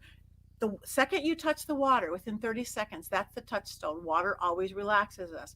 Within 30 seconds, you will healthfully release the angst, anger, sadness, fear, whatever it is, in a healthy way. Not hold it in your jaw or hold it in your chest or hold it in your shoulders. You release it. So then you go back to sleep or go on with your day, whatever it is. I have the same thing for fire and passion, or for air and grounding. But for your sleep, I would say it's probably a combination thereof. So just breathe. or try the water thing again. Yeah. I love that. Can we go back to the vowels for a second? Yeah. Are vowels all one purpose, or does each vowel have a purpose? I mean, or a power. And to oversimplify, vowels open things up. That is why, again, why you in church or temple you sing certain things and things have the vowel. Why you again chanting does certain things, or you rhyme in magic, or you rhyme in songs.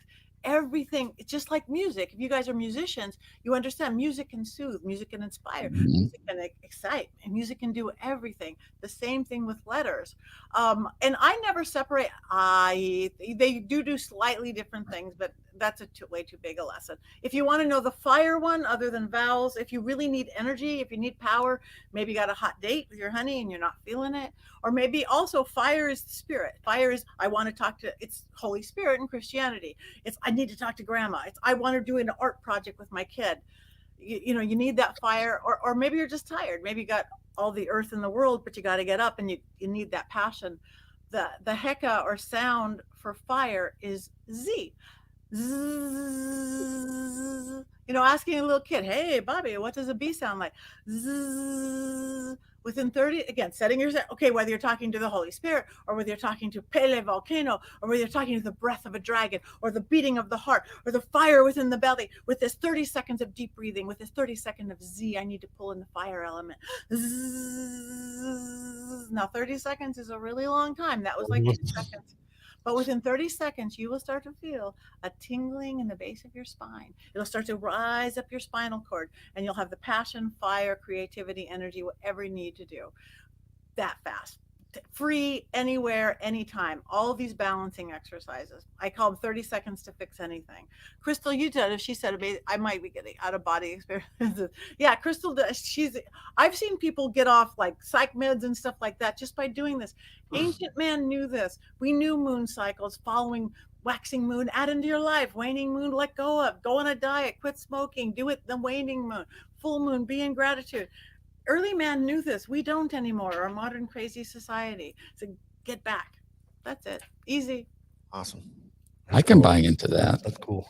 Because I went through a spell where getting out of it, I'll just make it simple, is I would listen to Native American flute music through my iPod, you know, and just walk. And yeah, I was able to wean myself off of all kinds of prescription stuff that I was on. I don't take any prescription drugs anymore at all. So. What? We are amazing beings. We are amazing beings. Yeah, I agree with that 100%. Absolutely. So I'm going to ask the question. Do it. I got to ask the question. Okay. So, you know, in the realm of paranormal, what's your thoughts on aliens and UFOs? I'm curious. I think it'd be scary if they didn't exist. Of all the endless universe, if we were the only things that developed, would be so weird and scary. Right. I do think they exist. I've never got way into it. Again, we are all the weird people here going, but some of them are a little too weird because I used to think, you know, the tinfoil hats and stuff. But when I go back and look at it, I actually think some of my friends when I was a little kid might have been extraterrestrials. And then in the past 10 years or so, one of my teachers, one of my mentors is a UFO guy. It's Maximilien de Lafayette. He's written hundreds of books. But he's a linguist, actually. He's a lawyer, he's a linguist. He speaks 21 languages, most of them ancient, like ancient Sumerian, which is Anunnaki, Right. Anunnaki language. So I've been doing seances again since I was a baby and doing it. And he said, okay, try this. And he gave me all these Anunnaki words or Sumerian words. He gave me very many sigils and symbols and things to do. I was with a well-known actress. I was in my backyard and I was doing this for the first time. And this thing came. It wasn't a ghost, wasn't an angel, it wasn't a demon, it wasn't an elemental. It was an off-worlder for sure. It was an off-world. I'm like, hello. I don't know how to deal with you, but you're cool. He's good. He was good because he was not going to send me something that sends me bad things. And then the wildest thing, I was with, again, he started this thing called the American Federation of Certified Psychics and Mediums because he said if anybody needed a professional organization, we did. For every one good, real, and legitimate one of us, there's 1,000 fakes and scam artists and people just out to rip you off. Some talented, some not talented at all. But you know, he said doctors have them, lawyers have them, plumbers have them, you should have them. So where you go through heavy testing. So, but besides the point, so I got to know some of the best mediums and stuff in the world. And I think it was 7 of us got together and we wanted to do this again around my dining room table. So we start doing this and the rights, again, it has to do with tones and sounds and chants and just like music, just like magic. All of a sudden, we are taking on these weird body movements and these weird body parts, sounds, harmonizing weird things. We created the weirdest grid in my living room. And then the one girl starts channeling, just like when you see those people like Abraham, and this funny talk that the aliens talk. We were doing it. We were doing it. And I'm like, and it, again, it was a very positive thing that came in and had these really great messages. Some of us were still doing all these weird body movements, keeping it going. I've never seen anything like it. And then this big thing laid its big like arm across my dining room table. It was a trip. It was one of the most amazing. Yeah, no cameras, no films, no anything. But what's really trippy, that I don't understand yet. The whatever these are, these off-worlders, they will not come to the same seances that ghosts and spirit guides and your dead pets come to. I guess it's different dimensions or different realms. Right. I've not got them to cross paths yet. Maybe it's that I don't know how to do it. I don't know. That's interesting. That's really interesting. Earth spirits are scared of other ghosts. I don't know. Or maybe these people are weird and ghost fans. People are weird, yeah. Don't talk to those earth ghosts. They're just nuts. Yeah. That's cool. So you actually see these things. You can see them like in your mind's eye, or you can see them. Well, these ones were kind of half and half. The ones, it was not fully like sometimes when I see it's here, it was, you saw it, everybody saw where it was in the exact same place, but it was half in your mind's eye. But it was a weird combination. So people in your seances are sharing real vision with you. Yeah. Oh, wow. Yeah, people in my seance are always sharing real vision. Hollywood, We huh? all see what's on the left, what's on the right. Right. Interesting. Do lift the veil. Yeah. It's a big world out there. It's a very magic world out there. It's fun. Damn. I'm curious what she sees in our room right now. This is an interesting room, isn't it? Yeah, it is. So we're actually all in the same room. Myself, Joey, and Jackson in a control room, which is in the closet. Right, it's in the closet. I'm just curious if you see anything in here. I mean, you may not be able to because of the computers and all the stuff, but I don't know. But all I sense, I don't see anything, but I sense you have one active corner. Have you felt one active corner? Yeah, I guess I would say. Mm-hmm. I don't know what that means. An active corner in the room. An active corner in the room.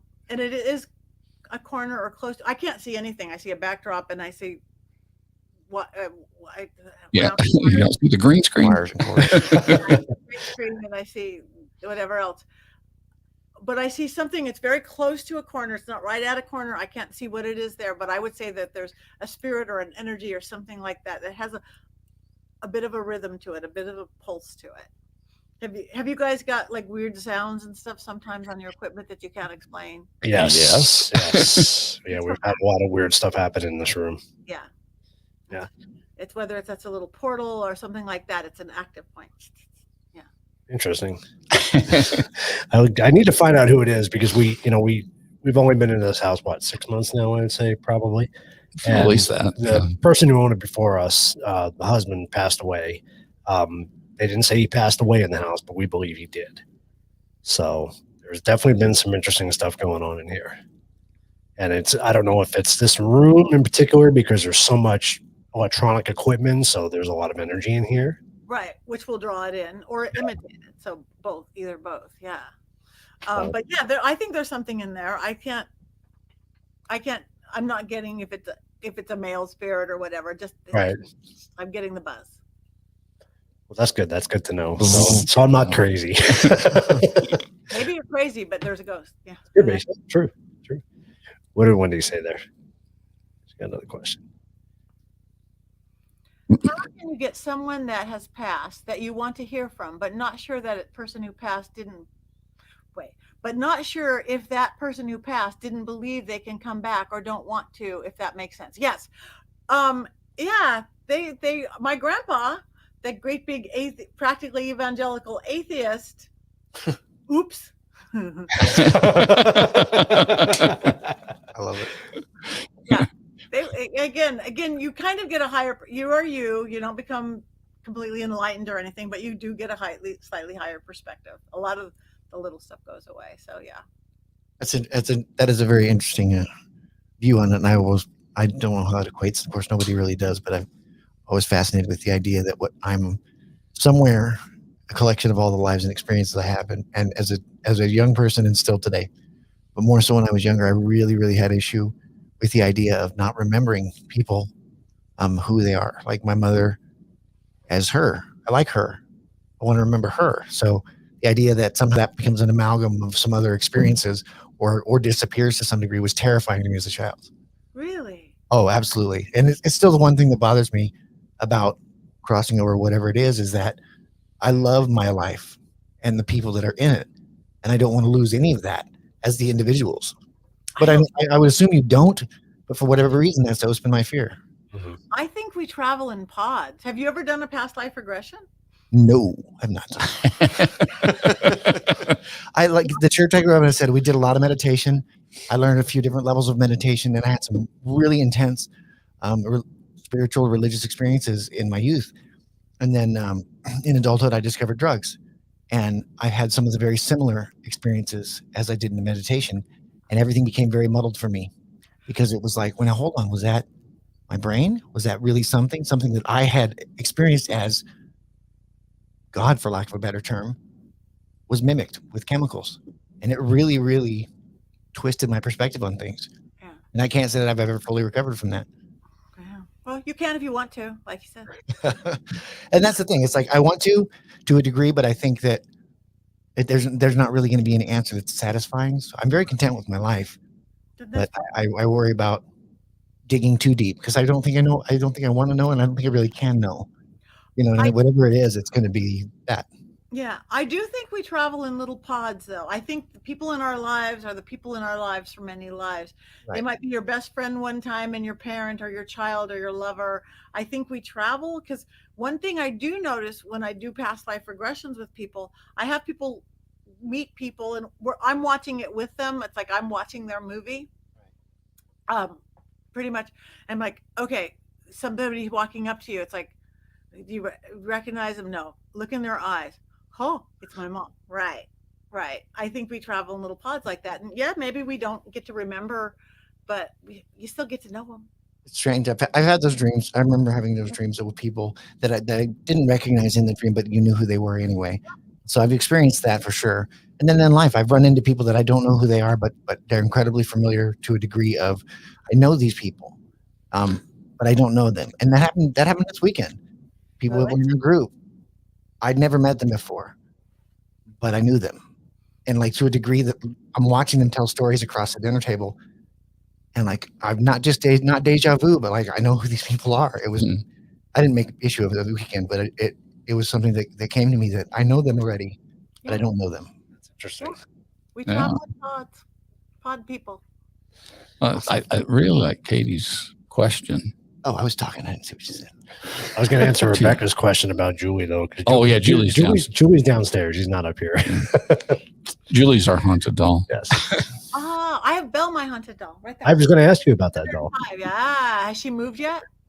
No. I haven't seen Well, we need to pay attention, I guess. Yeah, she's supposed to be upstairs in the living room, but she insists now that I'm on Zoom all the time or whatever, she's here. Okay, I'm curious how young spirits have been that you've seen. I lost my twin when my mom was pregnant. with me to get emotional and feel such loss. Would she have had a spirit? Yes. In my experience, if somebody was born either in utero or stillborn or died as an infant, they tend to show themselves as toddlers. It's the weirdest thing. If somebody said, I had a miscarriage, or even I had an abortion, or they were stillborn, well, you have a toddler now. I think maybe because how could you be a ghost and be a fetus or a newborn? You couldn't. So I think they get to it.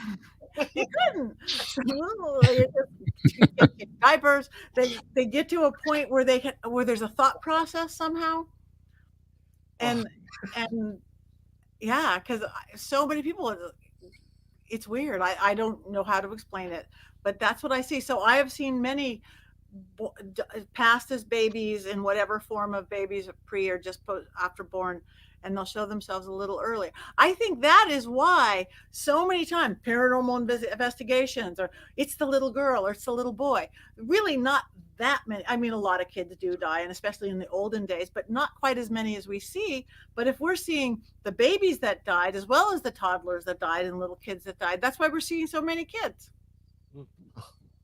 I was figuring it's because they're willing to talk to us in adult spirits. You're like, just ignore them. They don't know what they're doing. Kids are like, someone to play with. Yeah, that too. So what's now you got my curiosity up. So what's the history on the doll? I'm curious now. Okay, that's Belle. She's 105. She's a German doll. Wow. She was sent to me by a girl in Belgium. A girl had seen me do with. You have guys heard of Peggy the doll in Zach's museum? Peggy, Yep. she's blonde. You don't look in her eyes. Don't worry. Don't look at her eyes. She's given 2 people heart attacks. She's made a bunch of the people sick, documented sick. Well, before Zach even had his museum, actually, he was just started the spinoff series, Deadly Possessions. He flew me out. He said, Patty, I want you to this. He never tells me what I'm going to do. Just fly out. He never tells me. And they put me up in a nice hotel, not old hotel. It's like things were happening. My phone blew up, my tablet blew up, my TV's turning on and off. Like, what is this? Again, my shower, and we get there and he's attacked. So I did a Peggy the Doll seance. They flew in Jane Harris, who then owned Peggy before Zach bought her. And they flew in Katrine, one of the women, a young woman who was given a heart attack by Peggy, and I did a seance. So I'm sitting here holding, and she's not even a 100-year-old doll like Belle. She's like a little 60s plastic, looks like a little Doris Day blonde doll. Mhm. They're holding the little plastic hand, and we did the seance. So this girl saw me on the show, and she had Peggy for 3 years, not Peggy, I'm sorry, Belle for 3 years, and Belle had made her sick for 3 years, made her hair fall out, made her little toddler sick. And unless she had Belle in the drawer or in the shed, which Belle didn't like, she would. So she saw me with doing this seance and said, will you take this doll? I don't know what to do with it. I know there's a spirit there. And I said, okay, sure. Send her. I could handle her. So she sent her the doll. I had never done a Facebook Live before, never even thought of doing one before. I hardly do them now. Anyway, I was going, I have to do this Facebook Live. So there I am opening this doll on Facebook. 50,000 views. Wow. 50,000. 300 people watch me. Maybe up to 800 if I'm doing free readings or something. Nowhere near 50,000. And I had never done a Facebook Live. It was the doll. It was Belle. Just who drawed all these people and 50,000 people watching her. Wow. It's still on Facebook. And I opened her up and she had a dark, dark, dark spirit. I didn't want my hair to fall out. I didn't have that much. So I banished the dark spirit before the sunset. I had another friend, a medium friend over. We got it together. We banished it, but still she drained energy. Oh my God. I had to keep rue. I work with herbs. I had to keep the herb rue in her hand all the time because she would just make people just fall asleep, get drained. Anybody who did have health issues.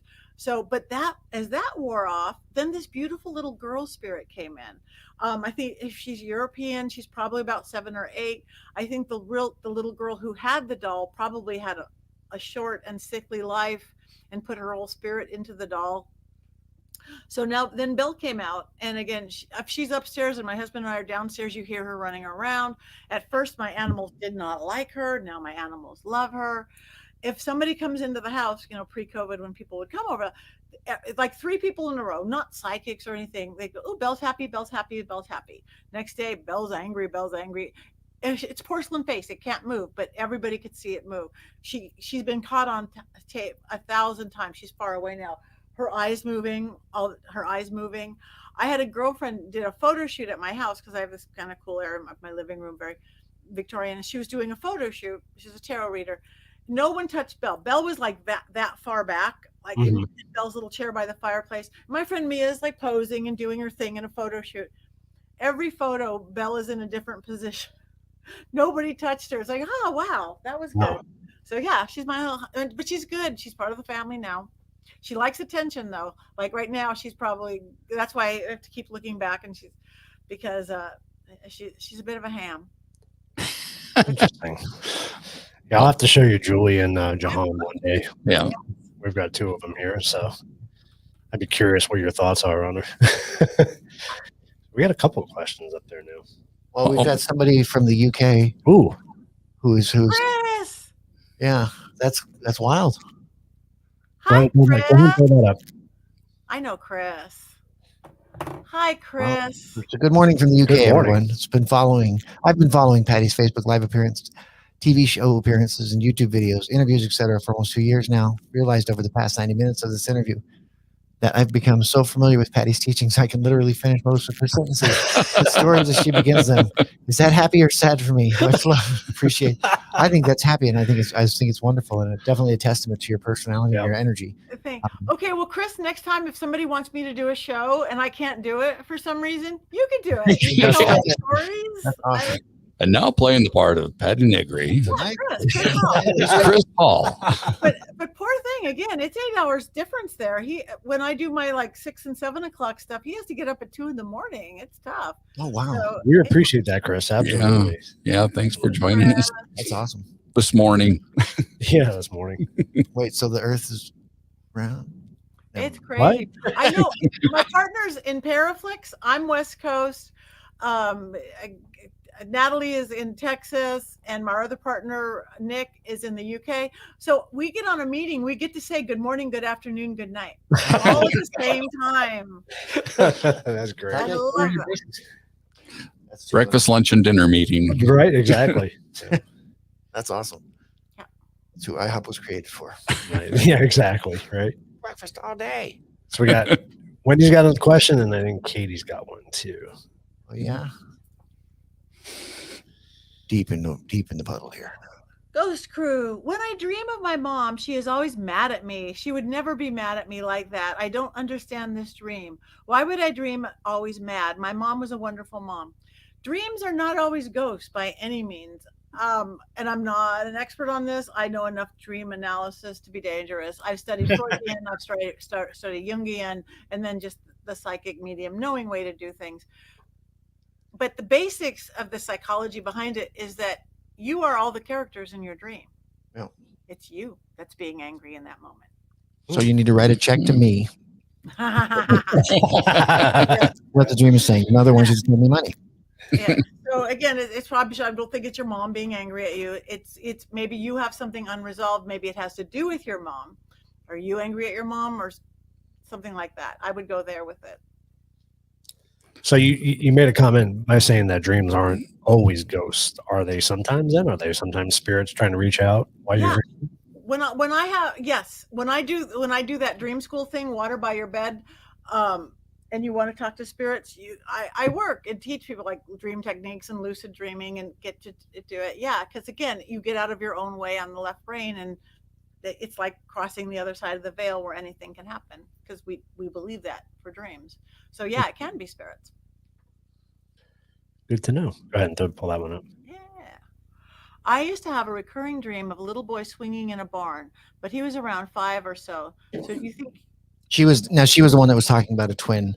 So you think it meant too old, perhaps? No, I don't think so.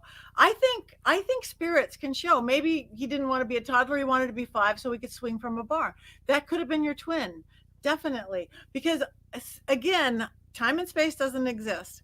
Spirits, usually show themselves. Like if somebody like enjoyed becoming grandma and watching the grandkids, and I enjoyed my aging, they're going to show themselves as grandma. Oh, look, grandma's come to visit.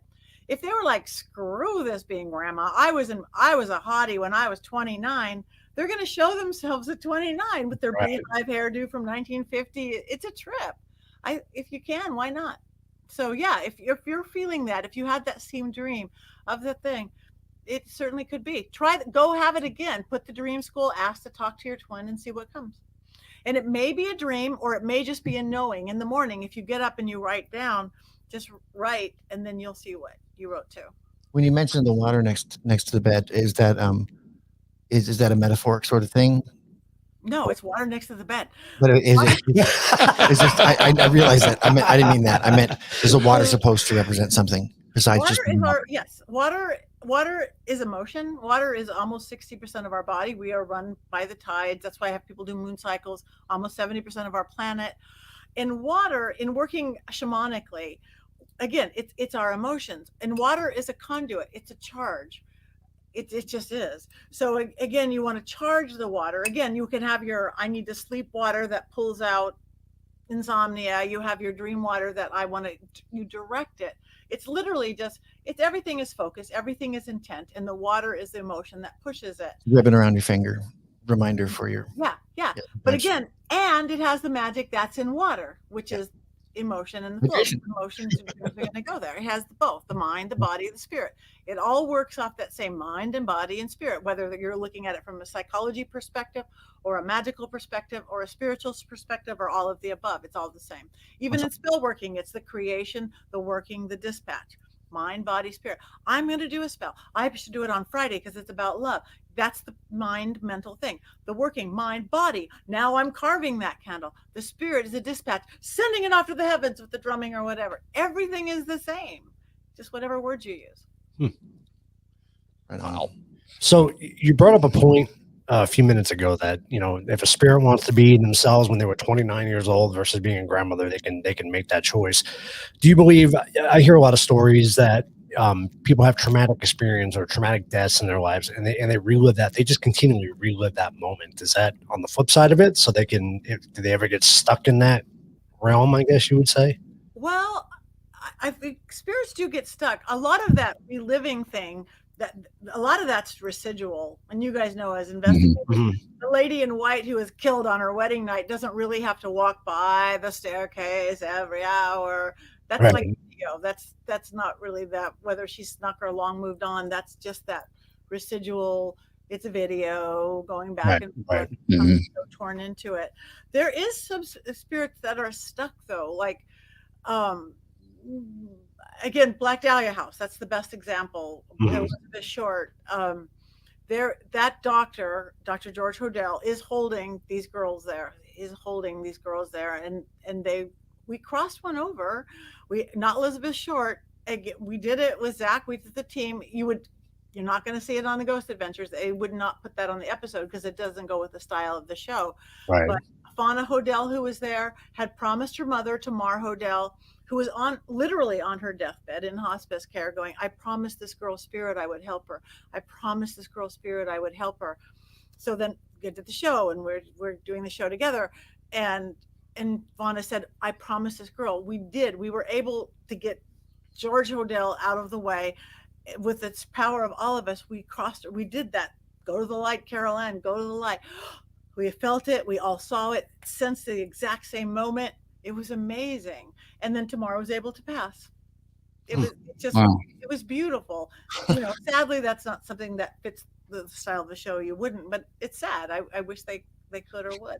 Right. Maybe on Paraflix we'll show things like that.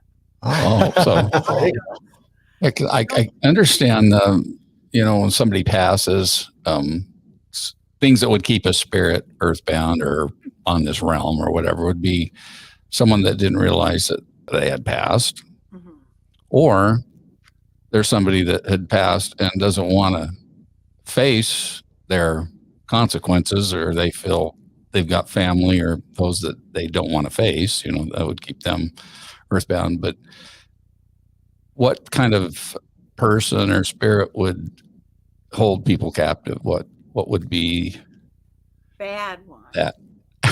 I mean, No, I think again, like with that Dr. George Hodel was just an evil human. He was an evil, misogynistic, woman hating, people hating, evil human, and he got that power. If I again, and yes, you're right. People who had violent deaths didn't know they're dead. Those are what I call the shades. Those ones that are kind of gone, like they don't know they're dead, and those are the ones go to the light, Carol Ann, go to the light that you can, and they're not being held by somebody. They got missed somewhere. But like at the Cecil Hotel that I was just at again this week, there is spirits being held there by something that isn't human at all. I think it's probably an egregore, a created spirit. Whether people go, it's a demon or this or that. We create spirits all the time, something so evil. And I think that thing that's at the Cecil Hotel both is holding some dead people there, spirits there, and controlling them. And it also, makes people jump out of windows, it attracts serial killers. And it's yeah. And it's weird, something that affects the dead and the living so strongly. Yeah, that's crazy. Yeah. Katie had a good one. So you told us not to drink the water. Go ahead, Jack. Put a second finish.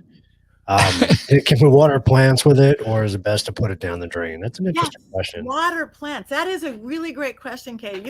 You have good questions. It's fertilized water. Again, especially your dream water or your insomnia water, whatever you want to make it's a conduit. It's just a conduit, and it's your intentions, all that stuff. So you can water a plant with it because it's like fertilizer. All your weird stuff is gone into it. And just like, what is fertilizer? It's all the weird stuff we release, cow manure and all that stuff. So it's just a glass of tap water. So feel free to just go down the drain. Otherwise, if you have a little plant there, water your plant. That's funny. I was going to try to sell it on eBay. It's my dream water. Really, it's valuable. Very, very valuable. Big dreams, big dreams. Sorry, that was as serious as I could be for a long time. That was a good question, though. That was a good question. Yeah. That's a great question. Go ahead, Joey. I know you got one. Well, where my head always goes when so I think about the onion that you cut and keep by your bed. Right. You want toxins to be absorbed, but is that kind of the same idea with the water? Yeah. I definitely wouldn't eat the onion. Would you water your plants with it? But no, I don't think I would. Yeah. Yeah, I think it's probably the same kind of a thing. It's yeah. There's a million ways to get from my house to your house. Right.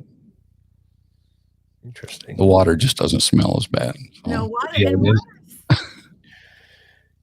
water has a lot of really positive qualities to it. Onions have a lot of qualities. I use onions for a lot of things and used in magical things and cleansing things. But before water just sticks with your elemental platform. Yeah. Oh, so water grounds you to the earth, right? So no, earth grounds you to the earth. Earth is the ground. Water's the conduit. Water is a conduit. Water is emotion, and mists of ancestors. Again, our blood is mostly water. We are mostly water. You'll get it better after you get her book, Joey. Yeah, I will. Well, I was just trying to figure out where the onion would probably fit into the ground. Well, onion, it's a root vegetable, right? Mm-hmm. So it would be earth. It would be earthing. Would be earth, yeah. Earth. Just like putting salt around a bed or under a bed is really good. Oh, the best one, if you have bad spirits, if you want to go serious into it, I use a lot of cascarilla powder, which is eggshells. It's like talcum powder. It's ground up eggshells. I put it along windowsills. You could buy it. It's cheap. Metaphysical stores, Botanicas, online.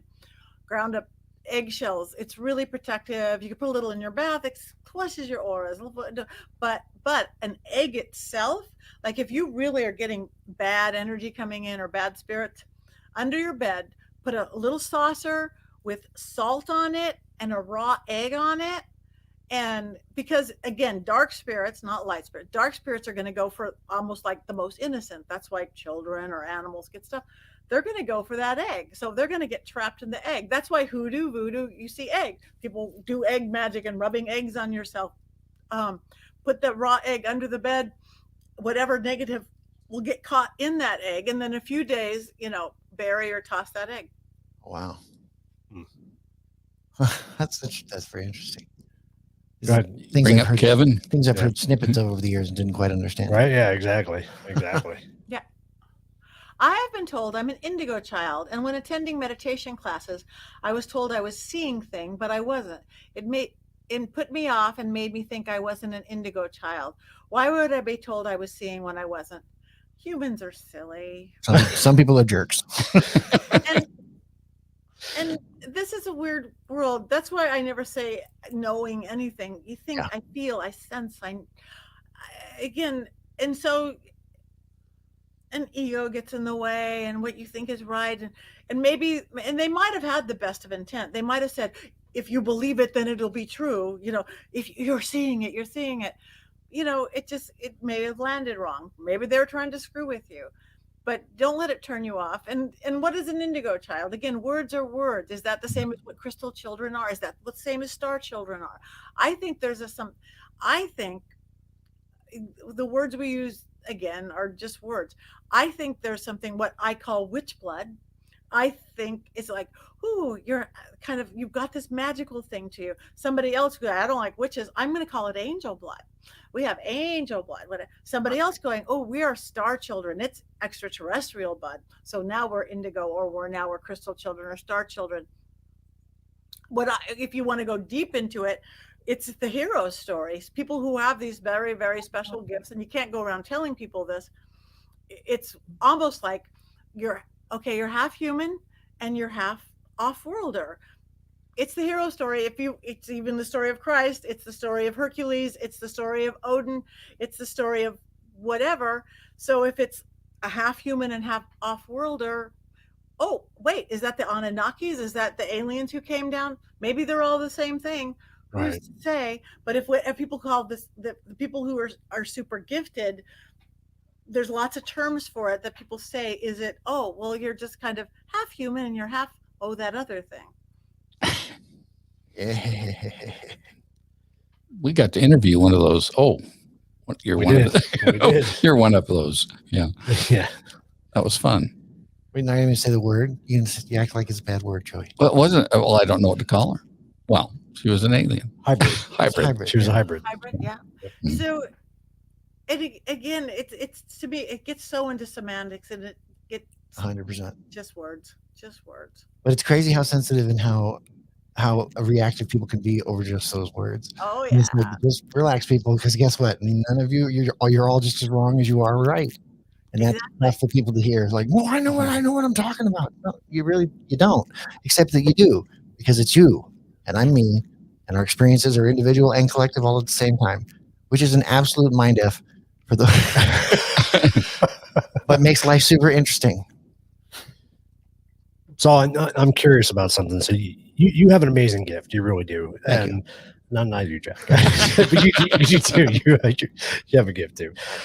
But you mentioned before that you typically don't use it on other people. But have you ever been called to do good? Like, I guess I would say, if you were to try to help solve a mystery, like a crime or something like that, if you can communicate with the deceased to kind of figure out what happened. Has that ever happened? Have you ever heard of that happening? I mean, Well, yeah, and again, you have to have that. You have to have a moral code, not morality, like who's sleeping with who. That moral code, integrity, virtue, ethics. If you have that, you can work it. You can go work. Okay, is there somebody who's missing baby or what? That kind of stuff. And you can do defensive magic. You can do. I'm not going to go send a curse from anybody, but I'm not going to let anybody come in and attack my home, my family. right. Either. You can certainly protect and defend yourself, but what was your question? Has it? Well, I mean, He was asking, using that Jack. clairvoyance or the medium abilities to like investigate crimes or use them in that sort of utilitarian, real world way where like we want to know how this happened and how this happened. So reach beyond our physical capabilities and become our private investigator. And like I felt like you answered it with the whole moral compass thing. Right. Yeah, it's the moral compass thing. It's the moral compass. They have a job to do. If whatever- she doesn't. you know, and again, even then, I remember like, I would never say anything is going to happen, has happened, will happen. That is the one thing that got Sylvia Brown in trouble. I think she was probably a good psychic. She did, who knows, nobody's perfect. Again, we have free will. I could say a bird's going to poop on your head the second you walk outside. I am such a good psychic. I know when the bird's going to poop. I know when you're going to do this. You don't choose not to walk out the door. Use an umbrella. The bird doesn't poop on your head. But she had said somebody that was kidnapped was dead or something, and they were found out alive 20 years later. I would never ever say that child said. I could say the feeling of this. It's not. I'm not sensing them. Well, and as you say, I'm not God. You know, with time and space not having that reality in a spirit world, that those sort of things are almost you'd be foolhardy to follow that idea. That to go like, I know because I sense a spirit over here. Your energy exists endlessly. I mean, as far as I can tell, and from what I understand, it would make sense to me that just because you can sense somebody doesn't mean you have the ability to locate their energy to the pinpoint, being able to say whether they're actually dead or alive. I mean, I would feel like my energy exists in this realm and whatever realm is beyond it. And how do you differentiate that? I don't know how specific it can get, but I think it'd be foolish to use a gift to try to explain murders and stuff. I don't know why anyone would even try to do that. I've honestly never worked with police to find stuff like that. And maybe those people who can find lost children, that's good.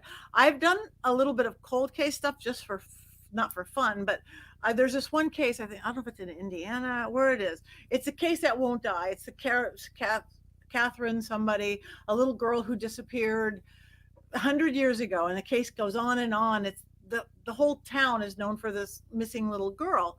So I had two reporters and I just kind of went trance state and I was explaining what I saw, and they just wrote it all down. I don't know what a good article that was, but I was saying, I'm making it up now. What is it? Okay. West of town, water, hunting cabin, west of town, water, little thing. And I was just what I was seeing, kind of remote visit. And I did all this stuff, train, whatever it was. And they're looking at a map going, there's no water west of town. Right. There's no hunting cabin west of town. But then they got 100-year-old map and the water it all changed. The whole topography had changed and there was water west of town. So was I seeing the past as such? Was I tapping into something? I don't know how all that works. You forgot to check the calendar in your vision. Yeah. So it's like, see, there was water there. That's cool. I'll tell you where time and space don't exist is here.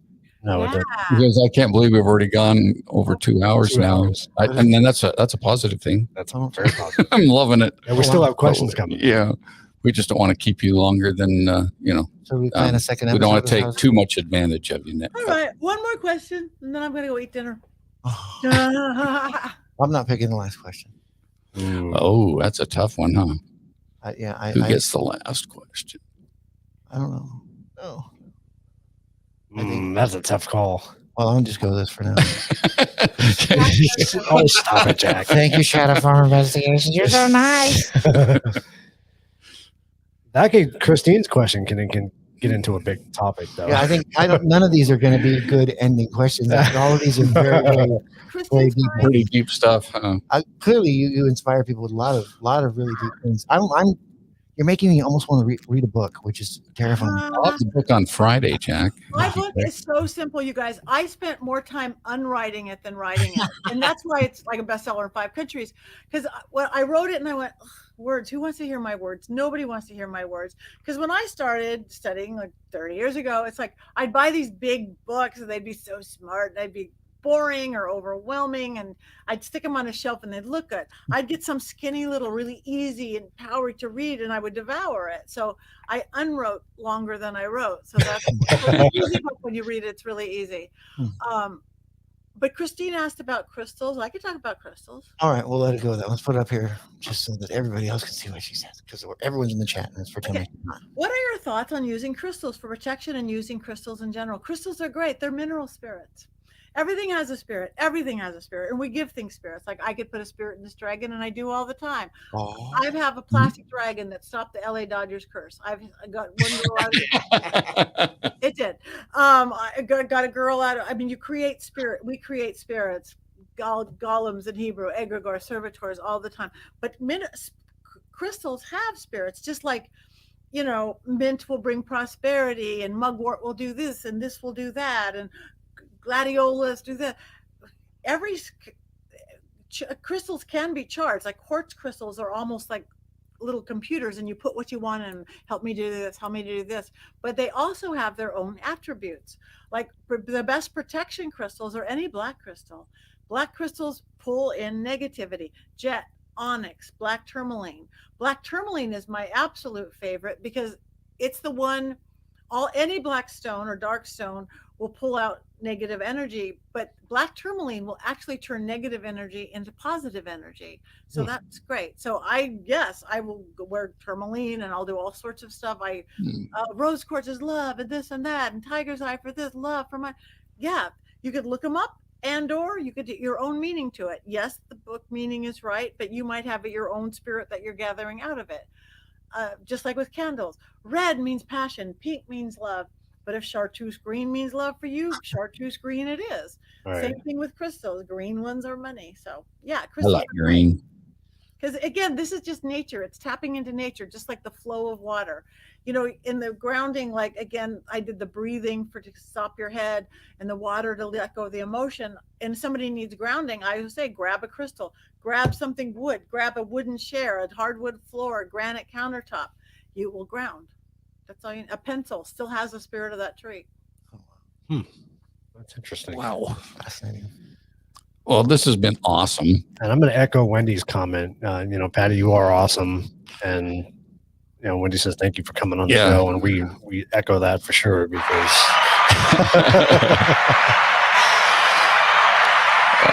I'm seeing possibly a part 2 to this in the future.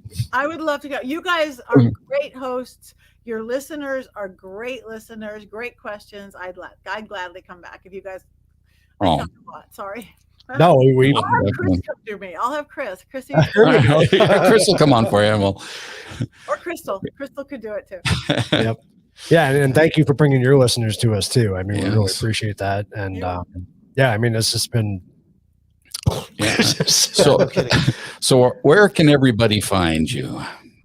Everywhere, bathroom walls. Pretty much. The home base is my website, pattinegri.com, pattinegri.com.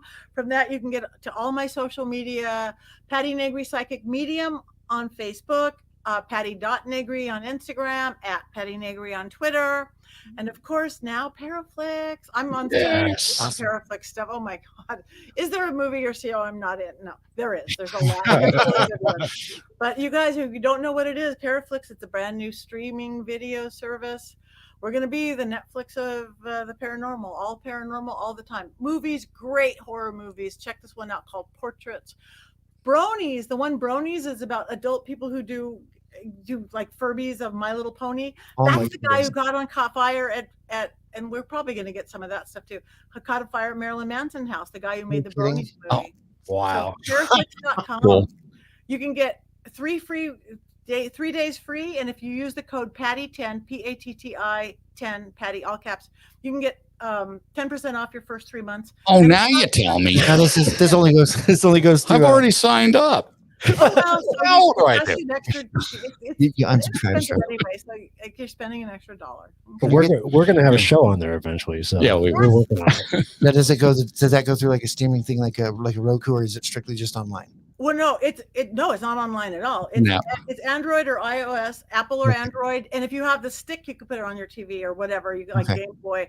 I'm not technical. I don't know how to do anything. Come on, you need to know which platforms. I'm kidding. No, you go at your Android store, your Apple store, it's an app. Or website to get their best, and then you can get the discounts and stuff. Paraflix with 2 X's. Paraflix with 2 X's. Ooh, that's suggestive. Yes. It is. Well, it's not 3 X's. I said it was suggestive. I said suggestive. Double X, yeah. Words matter. Suggestive. Unbelievable. Well, let's throw her book up there one more time. Oh, you're gonna make me just do something. because you can find that on Amazon. I did. Yep. And I ordered it today. I should know.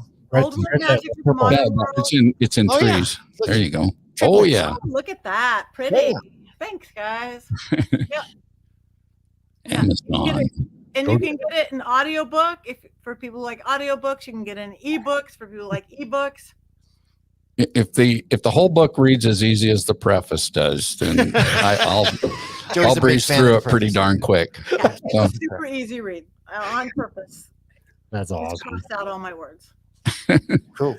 Well, we will let you go eat dinner. And again, thank you so much for coming on. We really appreciate Yeah. it. It was Oh, a lot of fun. Ew, this was And we really hope to meet you at Paracon in Yes. Vulture City. Yes, Vulture City. Yes, I can't wait. Oh, it's gonna be so good to get out with people again. Right? All right. I'm getting out pretty a lot anyway, but very careful. Lots of protocols, lots of testing. I just got my first shot, but I can't wait to hug people and. Yeah. So we'll see you at Vulture City. Yeah, I'll bring my book.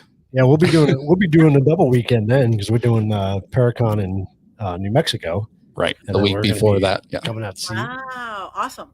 It's gonna be fun. Ah. All right, we'll see you here, there, and everywhere. And on Yes. the other side of the veil. Okay. Absolutely. All right, good night. Well, thank you so Oh, much. Yeah. Bye, everybody. Thanks, Patty. Have a good night.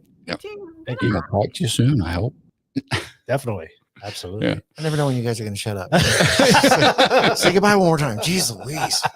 Sorry. Wow. We need a safe word or something. 'Cause- now. I don't know what's going on. Whiskey. Oh my goodness gracious. Whiskey Tango Foxtrot. That was really fun. That was awesome. I wish there were Oh, more comments. Wow, a lot of comments from people I've never seen before. yeah. a lot And- of interesting leading stuff that I'm not sure if they're what they meant. But oh boy, I do we don't get to know. review these later?